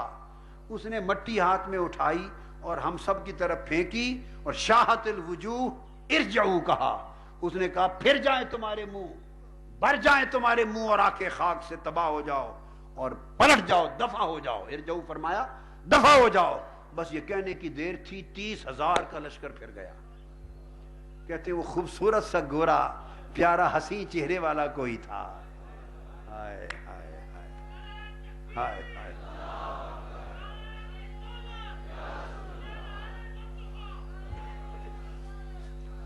اور جو فرشتے آئے ان کو اللہ نے سبز امامے باندھ کے بھیجا، سرخ امامے باندھ کے بھیجا۔ غزوہ حنین میں فرشتے سرخ اماموں کے ساتھ آئے تاکہ پہچانے جائیں، تاکہ ہر کسی کو یہ بھی نہ ہو کہ آپ سفید اماموں سے آ جائیں تو کوئی سمجھے یہ فوجی ہمارے ہی لڑ رہے ہیں، نہیں، سرخ اماموں کے ساتھ بھیجا تاکہ نظر آئیں خوب کہ اللہ کی مدد بھی آ گئی ہے۔ تو جب حضور ہاتھ اٹھاتے ہیں خاک پھینکنے کے لیے تو تب فرشتے بھی آتے ہیں۔ یہ ساری بات اس لیے سمجھائی، 2-3 چیزیں تاکہ سمجھ میں آ جائیں کہ ایک تو یہ کہ اگر توکل کمزور ہو جائے، اور اس کے بعد پھر کیا نتیجہ ہوا، بھئی یہ سبق دینا تھا نا، چونکہ سبق دے دیا، سبق دے دیا، جب سبق دے دیا تو اس کے بعد جو جنگیں ہوئی آقا علیہ السلام کے وصال مبارک کے بعد بھی جو جنگیں ہوئی ہیں، پھر جس جنگ میں مشکل پیش آتی، جس جنگ میں، خواہ وہ ملک شام میں ہو رہی ہوتی یا کہیں دور کسی بھی جگہ، جس جنگ میں مشکل پیش آتی، خالد بن ولید ہوتے یا ابو عبیدہ بن الجراح ہوتے، جلیل القدر جو صحابی بھی کمانڈ کر رہے ہوتے، بس ایک واقعہ حنین کا دکھانا تھا۔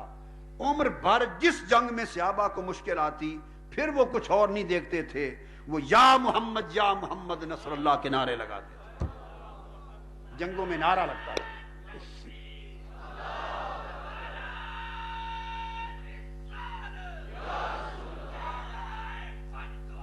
لو میں آپ کو ایک نعرہ بتاتا ہوں، واقدی، امام واقدی نے روایت کیا ہے، جنگ یرموک میں مسلمانوں کی فوج 4 لاکھ تھی اور مد مقابل دشمن کی فوج 12 لاکھ تھی، مسلمانوں کو شکست ہو گئی، مسلمانوں کو شکست ہو گئی۔ جب شکست ہو گئی تو خالد بن ولید اور صحابہ کرام جو دیگر کمانڈ کرنے والے تھے، ان ساروں نے شکست کی حالت کو قدم کرتے ہوئے، بگدڑ مچتے ہوئے دیکھا تو سارے لشکر کو حکم دیا اور مسلمانوں کی لشکر نے مل کر حضور سے مدد مانگتے ہوئے نعرہ لگایا، یا محمد یا منصور امتک امتک، یہ نعرہ لگا۔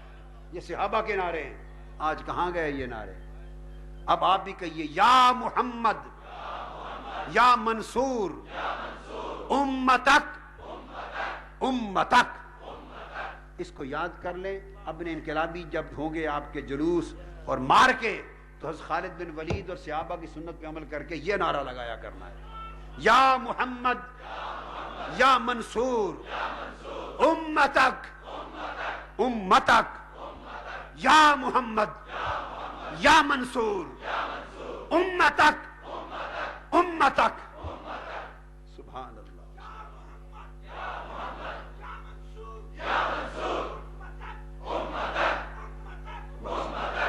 فتوحات شام میں پھر اسی طرح جنگ ہو رہی ہے، وہاں پھر مسلمانوں کی واقعی بیان کرتے ہیں، بیان مسلمانوں کی پھر ہزیمت کی صورت پیدا ہو گئی، شکست کی، اس پر پھر صحابہ نے نعرے لگائے، یا محمد نصر اللہ، یا محمد نصر اللہ، یا محمد نصر اللہ۔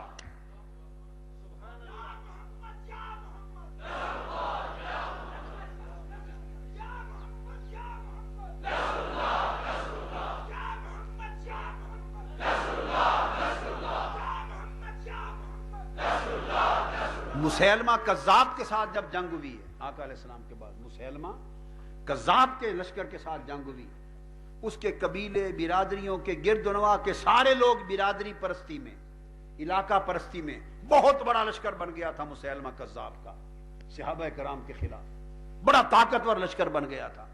اور آپ کے لیے شاید یہ پہلی بات ہو، آج حیران ہو جائیں کہ مسیلمہ کذاب کے ساتھ صحابہ کرام کی جب جنگ ہوئی، اتنا بڑا لشکر اور اتنا بڑا زوردار حملہ تھا کہ اس میں بھی لشکر اسلام کے قدم اکھڑ گئے۔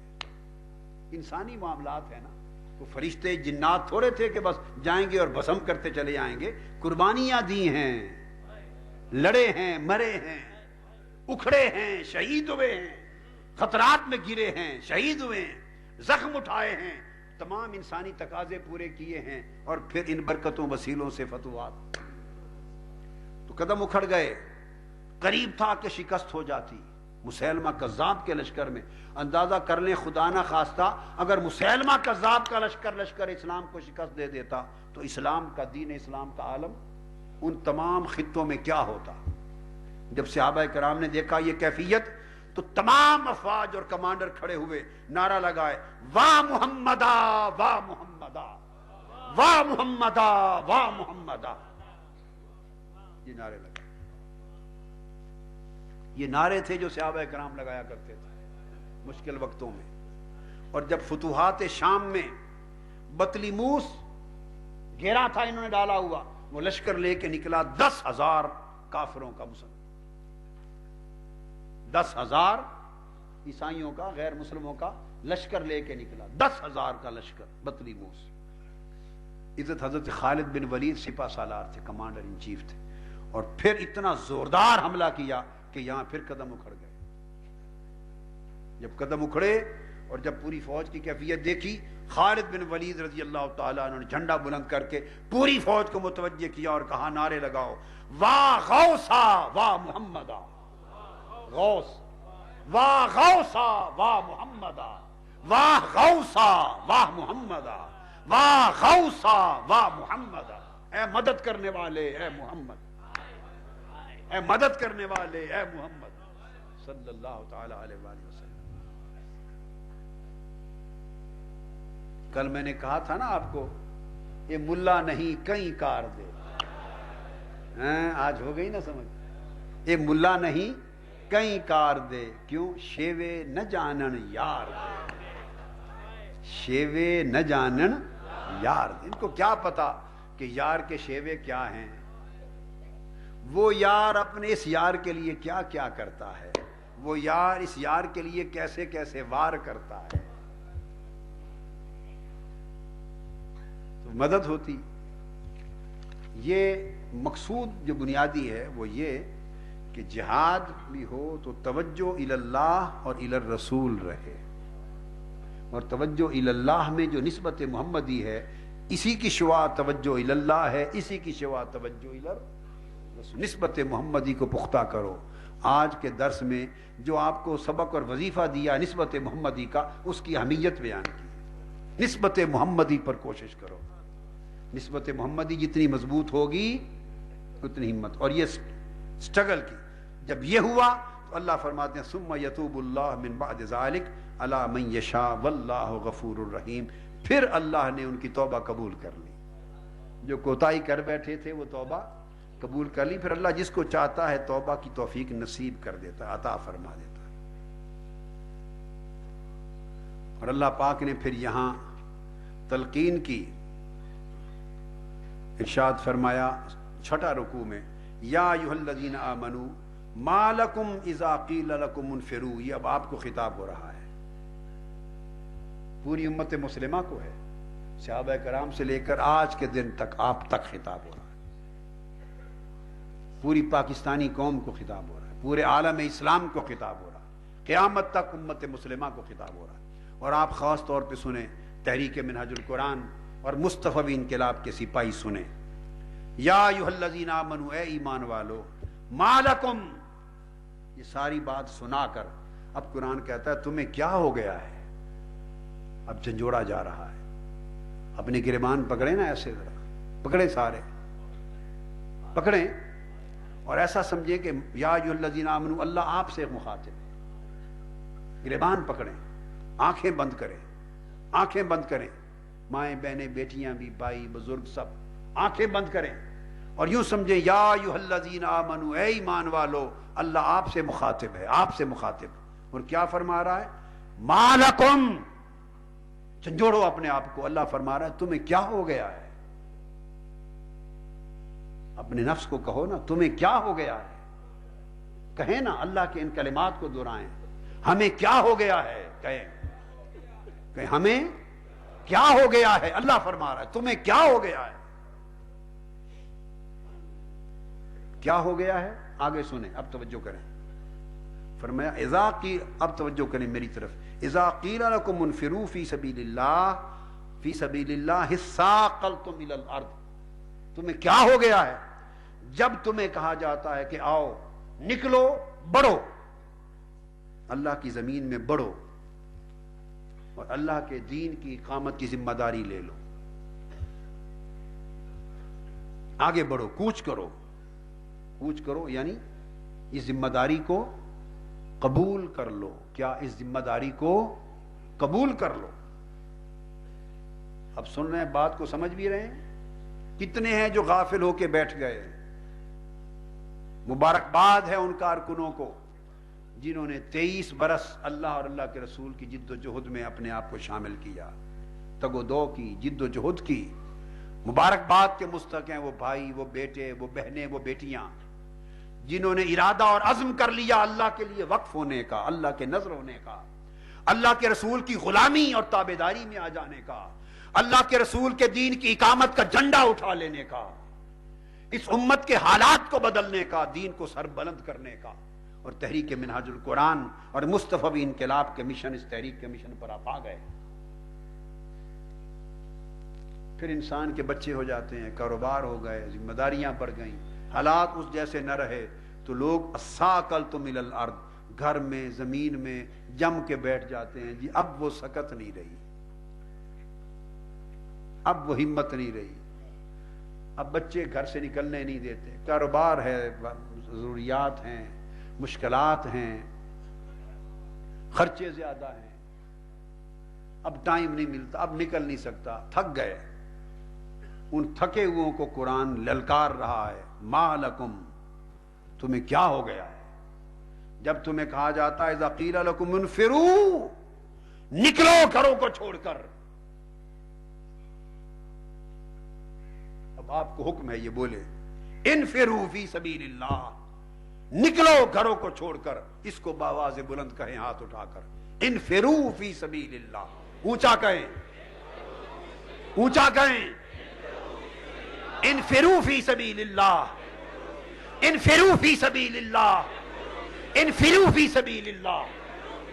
نکلو اللہ کے لیے، اللہ کے لیے نکلو.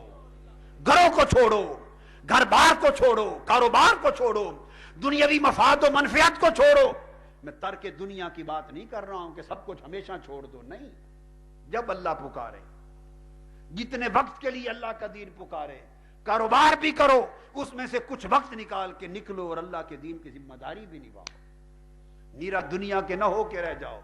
نکلو اللہ کے دین کے لیے، اقامت دین کی ذمہ داری لو. آج لوگ جاتے ہیں، کہتے ہیں آپ ذمہ داری لیں، امیر بنیں، نقیب بنیں، معاون بنیں، آگے بڑھیں. پیچھے بڑھتے ہیں کسی اور کو بنا لیں، پیچھے بڑھ جاتے ہیں کسی اور کو بنا لیں. اس تحریک میں عہدہ نہیں ہوتا، اللہ رسول کی ذمہ داری ہوتی ہے. عہدے کی خواہش نہ کرنا اچھی بات ہے، عہدے کی خواہش نہ کرنا اچھی بات ہے، مگر خدا و مصطفیٰ کے کام میں عہدہ نہیں ہوتا، نوکری ہوتی ہے. اس نوکری کا انکار کرنا چاہتے ہیں؟ سب پرانے لوگ بات کریں، جواب دیں. اللہ رسول کے کام میں نوکری ہوتی ہے، کیا عہدہ نہیں ہوتا. اور میں آپ سب سے ماڑا نوکر ہوں، بالکل ماڑا نوکر ہوں.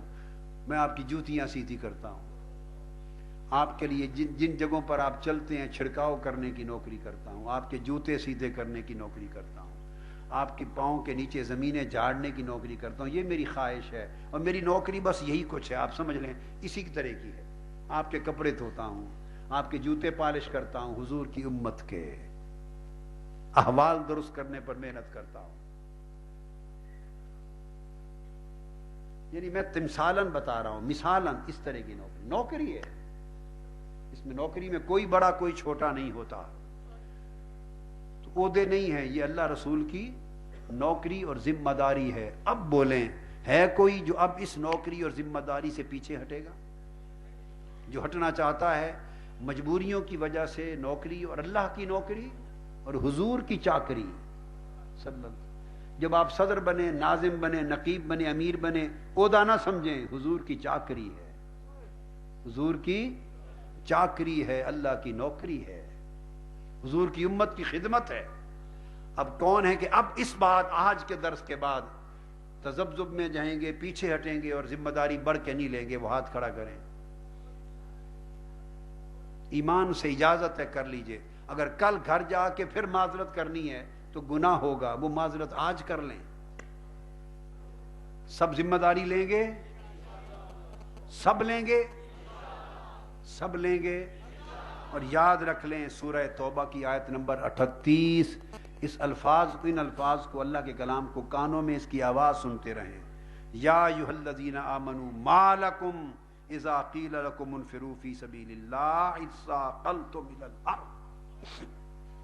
زمین میں جم کے بیٹھ جاتے ہو، گرے پڑے رہے، تمہیں کیا ہو گیا ہے؟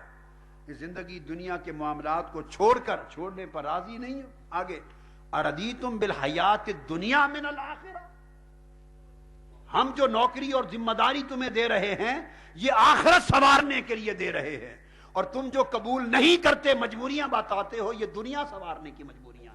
اللہ نے فرمایا اردیتم، اب بولو کیا راضی ہو گئے ہو آخرت چھوڑ کر دنیا پر؟ کیا راضی ہو گئے ہو آخرت چھوڑ کر دنیا پر؟ کہ مجبوریاں ہیں، ہم ذمہ داری نہیں لیتے. اللہ پوچھتا ہے کیا راضی ہو گئے ہو؟ پھر دنیا سودا بدل دیا، ہم کو چھوڑ دیا. اللہ پوچھتا ہم تو چھوڑ دیے؟ بولیے نا. فما متاع الحیات الدنیا فی الاخرہ الا قلیل. یہ جس دنیا کی مجبوریوں نے آپ کو جکڑ رکھا ہے، جس دنیا کے دھندوں، مال دولت اور کاروبار مفاد کے لیے جم کے بیٹھے رہتے ہو اور نکلتے نہیں ہو، اللہ پاک نے فرمایا سن لو، تمہیں خبر نہیں، قیامت کے دن یہ اتنی رتی برابر بھی حیثیت نہیں ہوگی. اور وہ جو نوکری کرتے ہوں گے اللہ رسول کی، ان کا متاع بہت بڑا ہوگا. اور پھر یہ بھی فرمایا اگر تم ذمہ داری قبول نہیں کرو گے، مالک ہے نا، بے نیاز ہے، مالک ہے، تو اگر آپ ذمہ داری لیتے ہیں تو یہ احسان نہیں، یہ مولا کا احسان ہے، مولا کا احسان. اور پھر آگے اللہ پاک نے فرمایا اگر تم نہیں نکلو گے باہر، ذمہ داری نہیں لوگے اللہ کی راہ میں نکلنے کی، تم محروم کر دیے جاؤ گے. کیا محروم ہونا چاہتے ہیں؟ توبہ کر لے، توبہ کر لے. پھر فرمایا الا تنصروہ فقد نصرہ اللہ، اگر تم اللہ کی، اب اللہ اپنی بات کی طرف لے آئے، فرمایا اچھا یہ گھر سے نکلنا، اس مشن اور دین کی اقامت کی ذمہ داری لینا. آگے فرماتا ہے یہ مشن کی مدد نہیں تھی، یہ میری مدد تھی. اللہ فرما رہا ثانی اثنین، ثانی اثنین، غار میں تھے اور دو میں سے ہر کوئی دو میں سے دوسرا تھا، دو میں سے دوسرا تھا. ایک مصطفیٰ تھا، ایک صدیق اکبر تھا. غار میں تھے یقول لصاحبہ، تو اس وقت حضرت ابوبکر صدیق کی بات ہو رہی ہے، ان کے دل میں خوف پیدا ہوا، خوف پیدا ہوا جب پتا دیکھا کہ کافروں کی قدموں کی آہٹ آ رہی ہے، گزر رہے ہیں ارد گرد گزر رہے ہیں، کہ کہیں دیکھ لیں قدموں کے نشان اور اس غار میں نہ آ جائیں. خوف اپنا نہیں تھا، خوف محبوب کا تھا. ہمیں تو کاٹ دیں، ٹکڑے کر دیں، پرواہ نہیں، کہیں میرے یار کو گزند نہ پہنچ جائے، میرے آقا تک نہ پہنچ جائیں. تو ان کو خوف ہوا، غم ہوا، بلکہ خوف کا لفظ نہیں استعمال کیا، اس لیے اگر اپنا ہوتا تو لا تخف کہتے، خوف نہ کر. اگر اپنا فکر ہوتی تو ہوتا لا تخف، خوف نہ کر. اور قاعدہ یہ ہے کہ اپنی فکر ہو تو اس کو خوف کہتے ہیں، دوسرے کی فکر ہو تو اس کو حزن، غم کہتے ہیں. حزن، ان کو حزن ہوا، ان کو حزن ہوا، یہ خوف ہوا کہ کہیں آ کے میرے یار کو، میرے محبوب کو، میرے آقا کو گزند نہ پہنچ جائے، چونکہ شہید تو حضور کو کرنے کے در پہ تھے نا، تلواریں تو ان کے ارد گرد لے کے کھڑے تھے۔ تو فرمایا جب وہ دونوں غار میں تھے اور ہر کوئی دوسرے کا دوسرا تھا، دو میں سے دوسرا تھا، اور پھر اس نے اس یقول، اس نے تو صدیق اکبر نے عرض کیا یا رسول اللہ مجھے ڈر لگ رہا ہے کہ کہیں اندر نہ آ جائیں، آپ تک پہنچ نہ جائیں۔ تو اس کے جواب میں جو حضور نے فرمایا وہ قرآن میں ہے، اذ یقول لصاحبہ، جب وہ محبوب میرا اپنے صحابی کو کہہ رہا تھا۔ لفظ صحابی قرآن کی اس آیت سے نکلا ہے، لفظ صحابی قرآن کی اس آیت سے نکلا ہے، اور سیدنا صدیق اکبر کی صحابیت قرآن کی نص سے ثابت ہو گئی، قرآن مجید کی نص سے ثابت ہو گئی۔ فَإِذْ يَقُولُ لِصَاحِبِهِ، جب وہ اپنے صاحب، ساتھی یعنی صحابی کو فرما رہا تھا کیا؟ لا تحزن، ابو بکر غم نہ کر، ابو بکر غم نہ کر، ان اللہ معنا، اللہ ہمارے ساتھ ہے، تو غم نہ کر، اللہ ہمارے ساتھ ہے۔ یہ نہیں فرمایا کہ ان اللہ معی، اللہ میرے ساتھ ہے، نہ، فرمایا اللہ ہمارے ساتھ ہے، یعنی دو ہم ہیں تیسرا خدا ہے، دو ہم ہیں تیسرا، بولیے، اللہ ہمارے ساتھ ہے۔ تو میں نے ایک بات کہی تھی کسی خطاب میں، اس موقع پر ہی بات کہہ دی تھی، اس سے آگے پیچھے کبھی وہ بات نہیں کہی زندگی میں، اس لیے کسی خطاب میں یا کتاب میں وہ میری بات نہیں ہے، ایک دن کہی تھی، وہ ابھی دوبارہ یاد آ گئی تو کہتا ہوں۔ تو ان اللہ معنا، بے شک اللہ ہمارے ساتھ ہے۔ میں نے ایک جملہ بولا تھا حضور کے معراج کے سفر کا، حضور کے معراج کی بات کی تھی، اور کہا تھا کہ غور کریں، فرمایا سبحان الذی اسرا بعبدہ لیلا من المسجد الحرام الی الاخر، پاک ہے وہ ذات جو لے گئی اپنے حبیب کو مسجد حرام سے یہاں وہاں تک، اسرا جس نے سیر کرائی، اور اسرا بعبدہ سیر کے لیے لے گیا جو رب۔ تو میں نے کہا تھا اس وقت کہ لوگوں کی اور ہماری نگاہ میں تو صرف یہ ہے کہ حضور کو جبرائیل لے گئے، پھر نگاہ میں صرف یہ ہے کہ براق پر لے گئے، پھر یہ ہے کہ براق کے بعد رف پر لے گئے، سدرۃ المنتہا سے آگے، اور پھر یہ ہے کہ جب قاب قوسین کے قریب پہنچے تو بکہ نور میں لے گئے۔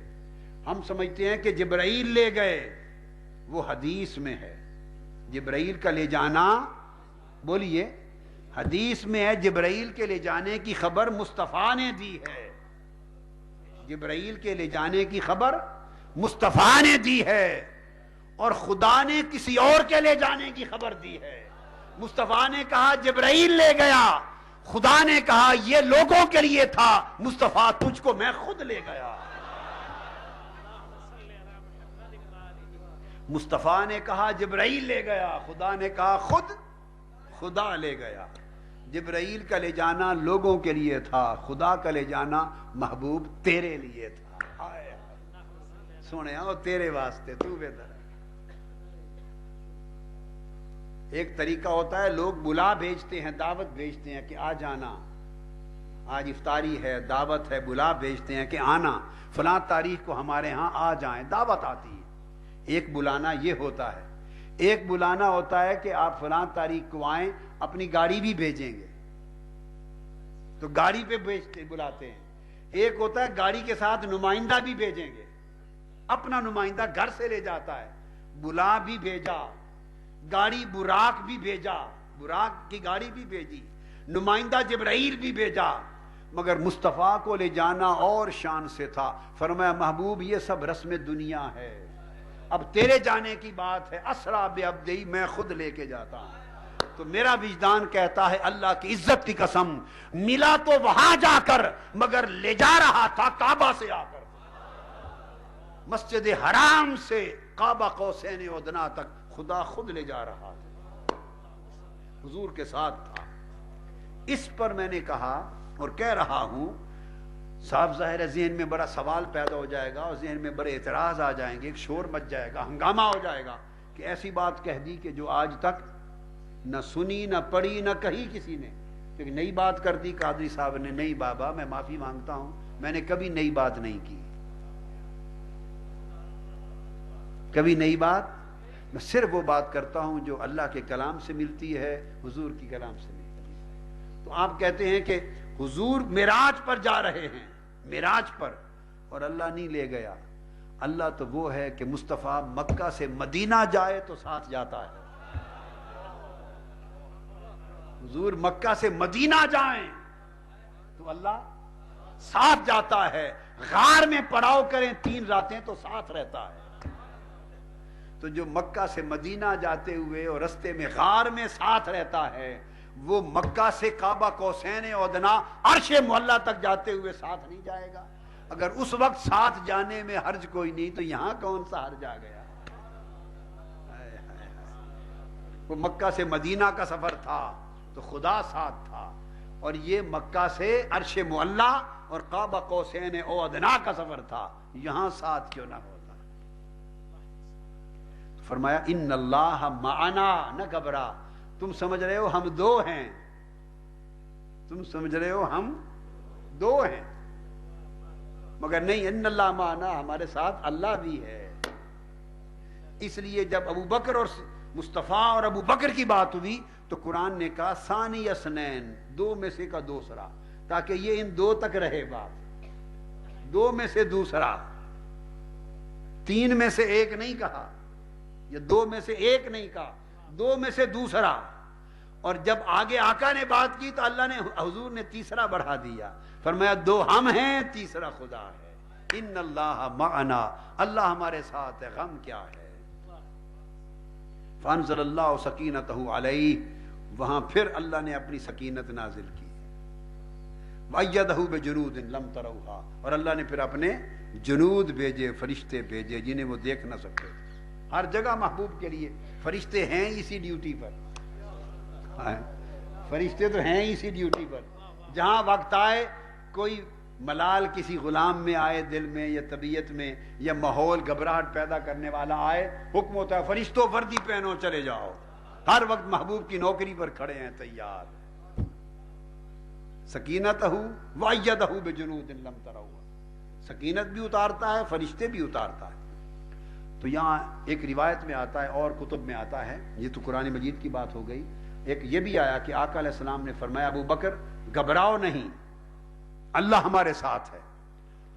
غار کا راستہ ایک طرف تھا، دوسری طرف بند تھی، غار سور جس نے دیکھی، تو آتا ہے بعض روایات میں کہ آقا نے اس طرح اشارہ کیا، گھبراؤ نہیں ابو بکر، اللہ ہمارے ساتھ ہے، اگر ادھر سے کافر آ گئے تو ہم ادھر سے نکل جائیں گے، بتانے کو اشارہ فرما رہے تھے، اگر کافر ادھر سے آئے تو ادھر سے نکل جائیں گے، بس ادھر کا اشارہ کرتے، دست مصطفیٰ جو پھرا تو پہاڑ پھٹ گئے،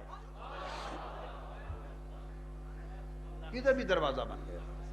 ارے کائنات کا نظام حضور کی انگلی پہ چلتا ہے،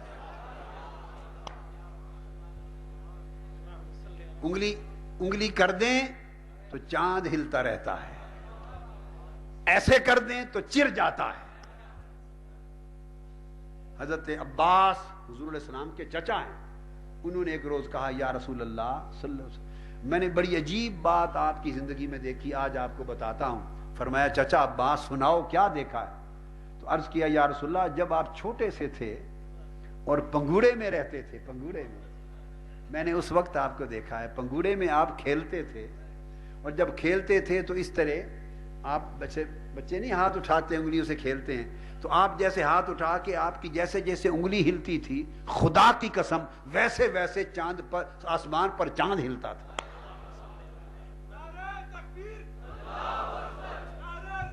اور میں نے دیکھا ہے چاند آپ کے اشاروں پر کھیلتا تھا، آپ کو اکیلے ہوتے تھے نا تو پھر چاند کھلاتا تھا حضور کو۔ تو حضور علیہ السلام نے فرمایا چچا عباس جی تو نے چھوٹی چیز دیکھی ہے، میں اس سے بڑی بات نہ بتا دوں، اس سے بھی بڑی بات نہ بتا دوں؟ فرمایا تم نے تو پنگوڑے میں دیکھا ہے، تم نے تو پنگوڑے میں دیکھا ہے چاند کا ہلنا، اس خدا کی قسم جس کے قبضہ قدرت میں میری جان ہے، جب میں ماں کے پیٹ میں سیدہ آمنہ کے پیٹ میں تھا تو اللہ پاک کا قلم جب لوح محفوظ پہ چلتا تھا تو ماں کے پیٹ میں اس قلم کی آواز بھی سنتا تھا۔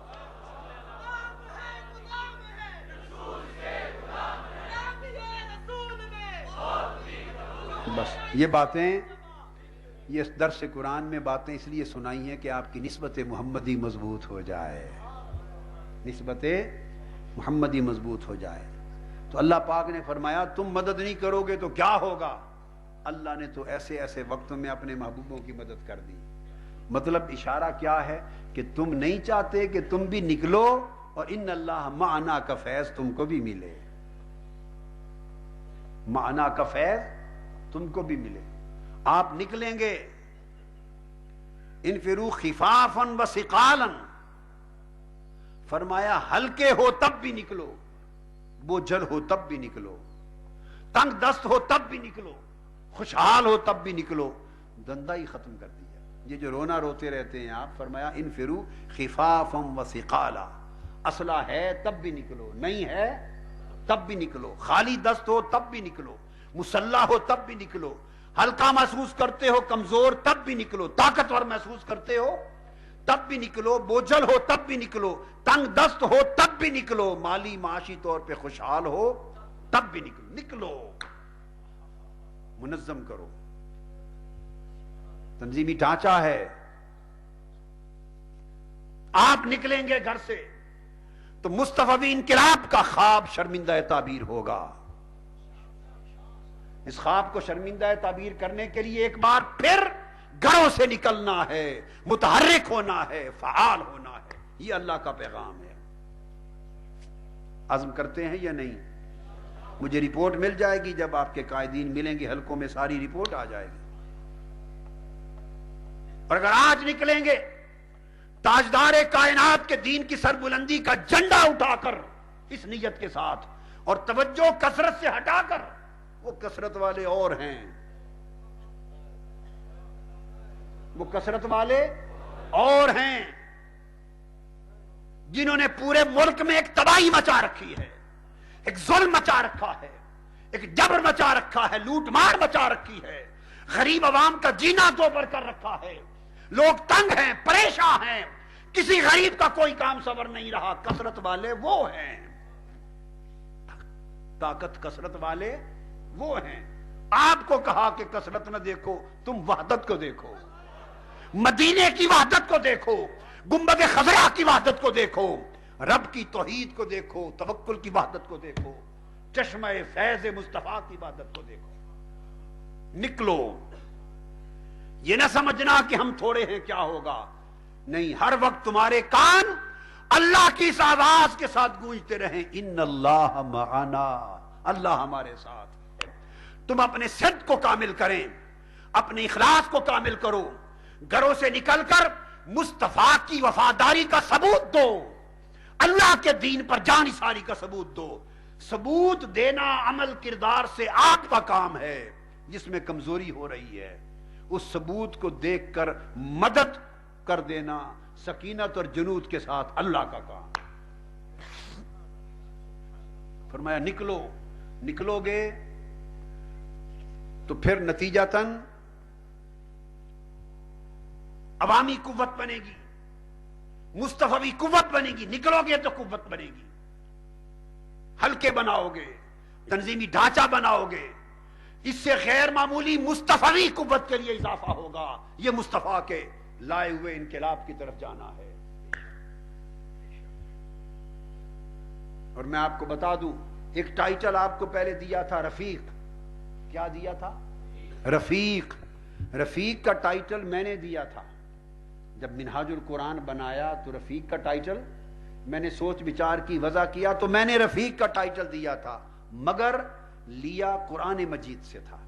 حسن اولئک رفیقا، میں کیا ہوں ٹائٹل دینے والا؟ آپ کو جو ٹائٹل دیا تھا میں نے، وہ قرآن سے دیا تھا، حسن اولئک رفیقا۔ مگر ظاہراً آپ کے خادم ہونے کے ناطے، تحریک کے بانی ہونے کے ناطے، رفیق کا ٹائٹل میں نے بنایا۔ اب نئے تنظیمی ڈھانچے میں آپ کو نقیب کا ٹائٹل مل رہا ہے۔ کیا؟ نقیب رفیق کا ٹائٹل یہاں سے ملا، اللہ کی عزت کی قسم نقیب کا ٹائٹل خود مصطفیٰ نے دیا ہے صلی اللہ علیہ وسلم۔ نقیب کا ٹائٹل بولیے مصطفیٰ نے دیا ہے۔ حضور علیہ الصلوۃ والسلام نے کیسے دیا؟ مدینہ پاک میں جب آپ نے منظم کیا سوسائٹی کو تو نقیب بنائے تھے، اور نقیب کا نام میرے آقا نے رکھا تھا صلی اللہ علیہ وسلم۔ جب مینا کا اجتماع تھا ہجرت مدینہ سے قبل، انقلاب کا سفر شروع کرنے سے قبل، ہجرت مدینہ سے قبل، مدینہ کی سرزمین کو مرکز تحریک اسلام بنانے سے قبل، مینا میں جب آقا علیہ السلام نے لوگوں کو تیار کیا تو 12 افراد چنے اور ان کو نقیب مقرر کیا۔ تاریخ ہے، تاریخ ہے، یہ ٹائٹل آقا نے دیا امت میں۔ 12 افراد چنے، ان کو کیا مقرر کیا؟ نقیب، اور ان کے ذمے لگایا کہ یہ نقیب جائیں اور جا کے زمین ہموار کریں تاکہ میں آ سکوں۔ ان کو فرمایا تھا حضور نے کہ نقبا جائیں، نقیب زمین ہموار کریں مدینہ کی تاکہ میں آ سکوں، اور میں آپ سے کہتا ہوں نقبا بنو، زمین ہموار کریں تاکہ مصطفیٰ کا انقلاب آ سکے۔ نقبا بنے، سٹرکچر مکمل کریں، اور نقیب بن کر زمین کی مصطفی انقلاب کی زمین ہموار کریں تاکہ مصطفیٰ کا دین آ سکے۔ پھر جب آپ نقیب بن جائیں، جتنے متحرک اور فعال رفقا ہیں، کارکن ہیں، نقیب بن جائیں سب عبوری طور پر، اپنے حلقوں میں اس بات کو مکمل کر لیں، پھر خود اپنے نیچے 10 رفقا، کارکن، مصطفی انقلاب کے سپاہی جو آپ کے ساتھ مل کر کام کر سکیں، 10 چن کر نیچے معاون بنا لیں۔ میری بات سمجھ گئے؟ خود تمام متحرک اور فعال رکن، آپ کہتے ہیں ڈھانچہ کیسے بنے، کیسے بتا رہا ہوں، سب نقبا بن جائیں عبوری طور پر، اپنے نیچے 10 متحرک لوگوں کو معاون بنا لیں، تو آپ کا ڈھانچہ مکمل ہو گیا نا۔ اور پھر جب 10 معاون بنا لیں اور خود بھی مدد کریں معاون کی، اور معاون بھی کوشش کرے کہ ہر معاون پھر اپنے نیچے 10 رکن نئے بنائے، 10 رکن نئے بنائے، معاون بھی کوشش کرے، نقیب بھی کرے، اور جب آپ اپنے 10 معاون بنا لیں اور کوشش کر کے ہر معاون کے نیچے 10 رکن بنا لیں تو 111 لوگ ہو گئے۔ اسی طرح بنتے ہیں 111 لوگ ایک نقیب کے ہو گئے۔ جب 111 افراد نقیب اپنے مکمل کر لے تو اپنی کانفیڈینشیل رپورٹ بھیجے، میں تنظیم اور مرکزی قیادت کو ناظم تنظیمات مخدوم تنویر احمد قریشی اور نائب ناظم تنظیمات عاقل ملک اور ناظم اعلیٰ ڈاکٹر رحیق عباسی اور محترم جی ایم ملک، ان سب کو کہتا ہوں، اور امیر اور یہ ناظم دعوت، کہ جو ہی رپورٹس ان نقبا کی آئیں، ہر نقیب کی انفرادی رپورٹ اس کا نام لکھ کر براہ راست مجھے پیش کی جائے، تاکہ ہر نقیب اور میں جو میرے سپاہی ہیں ان کی ذاتی کارکردگی کی رپورٹ میں اپنی آنکھوں سے دیکھوں اور اللہ کے حضور عارضی منت سماجت کر دوں، اس کی قبولیت کے لیے دعا کر دوں، مجھے پیش کی جائے۔ اور جب 111 کا حلقہ مکمل کر لیں دیں تاکہ میرے دستخطوں سے ان کو سرٹیفکیٹ جاری کیا جائے، یہ میں نے اعلان کر دیا۔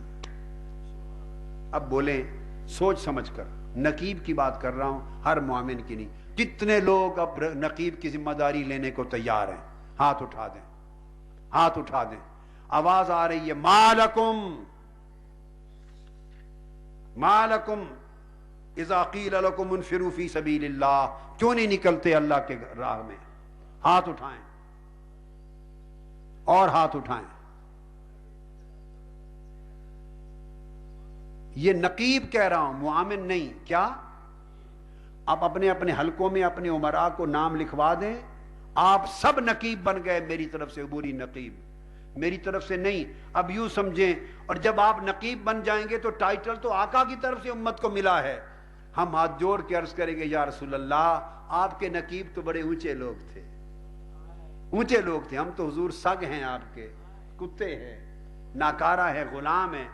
تو ان نقیبوں کو بھی آپ اپنے نقیبوں کی فہرست میں، لشکر میں، قطار میں کہیں نہ کہیں شامل کر لیں، یہ بھی حضور کے نقیب ہیں، نقیبان مصطفیٰ ہیں، نقیبان، بولیے پھر بولو، اونچا کہیں.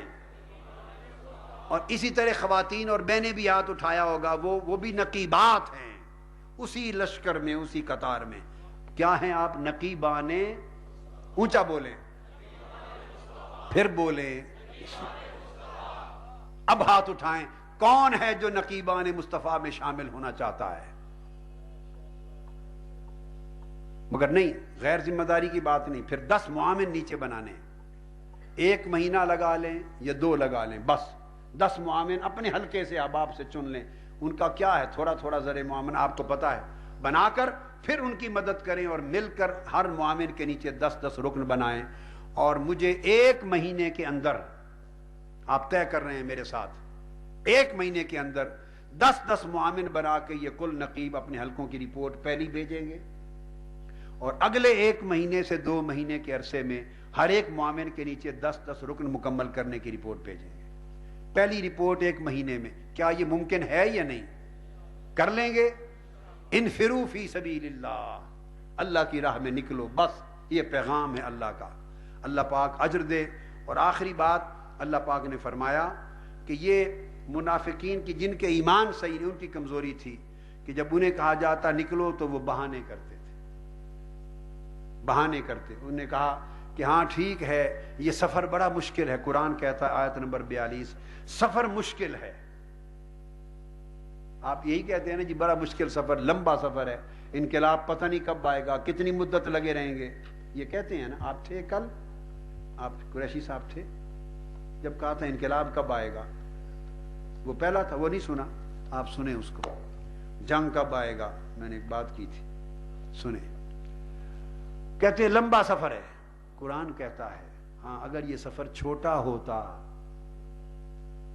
لو کان عرضا قریبا وسفرا قاصدا. قرآن کہتا اگر یہ سفر مال آسانی سے مل جانے والا ہوتا, یعنی نتیجہ آسانی سے مل جاتا, مال غنیمت کا نتیجہ, اور سفر معمولی ہوتا, تکلیف کے بغیر چھوٹا سا سفر ہوتا, تو فرمایا پھر مدینے میں کچھ لوگ کیوں بیٹھے رہ جاتے, ہر کوئی نہ دوڑ کے ساتھ شامل ہو جاتا. اس لیے ہر کوئی نہیں نہ گیا کہ وہ دیکھتے ہیں کہ نتیجہ بھی دیر سے ملنا ہے اور پتہ نہیں ملنا ہے یا نہیں, اور سفر بھی لمبا ہے اور مشکل ہے. اس لیے بہانے بنا کر لتبعوکا, فرمایا پھر ہر کوئی میرے محبوب آپ کی پیروی کرتا, آپ کے ساتھ چل کھڑا ہوتا.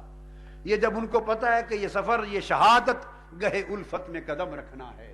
لوگ آسان سمجھتے ہیں مسلمان ہونا, سفر کو لمبا دیکھتے ہیں, مسافت طویل دیکھتے ہیں, مشکل دیکھتے ہیں, مال نتیجہ مال غنیمت کا دور دیکھتے ہیں. تو پھر بہانے بنا کر بعدت علیہم الشقہ, پھر یہ طویل مسافت ان کو بڑی نظر آتی ہے, مشکل نظر آتی ہے, قسمیں کھاتے ہیں, مجبوریاں بیان کرتے ہیں, اور قسمیں کھا کر اپنی جانوں کو وبال میں ڈال رہے ہیں اور پیچھے رہ رہے ہیں, اور اللہ اور اللہ کے رسول کی رضاؤں سے اور عطاؤں سے خود کو محروم کر رہے ہیں. لہذا سفر طویل ہے یا مشکل ہے, اللہ اور اللہ کے رسول کی سنگت میں چلنا ہے, ان اللہ معنا میں چلنا ہے, اللہ اور اس کے رسول کی سنگت میں چلنا ہے. تن آسانی کو چھوڑ کر دین کے لیے مشقت جو لوگ گوارا کر لیں گے, انہیں اللہ اور اللہ کے رسول کی معیت, سنگت اور فیض نصیب ہو جائے گا. اللہ تبارک و تعالی ہم سب کے حال پہ کرم فرمائے. وما علینا الا البلاغ.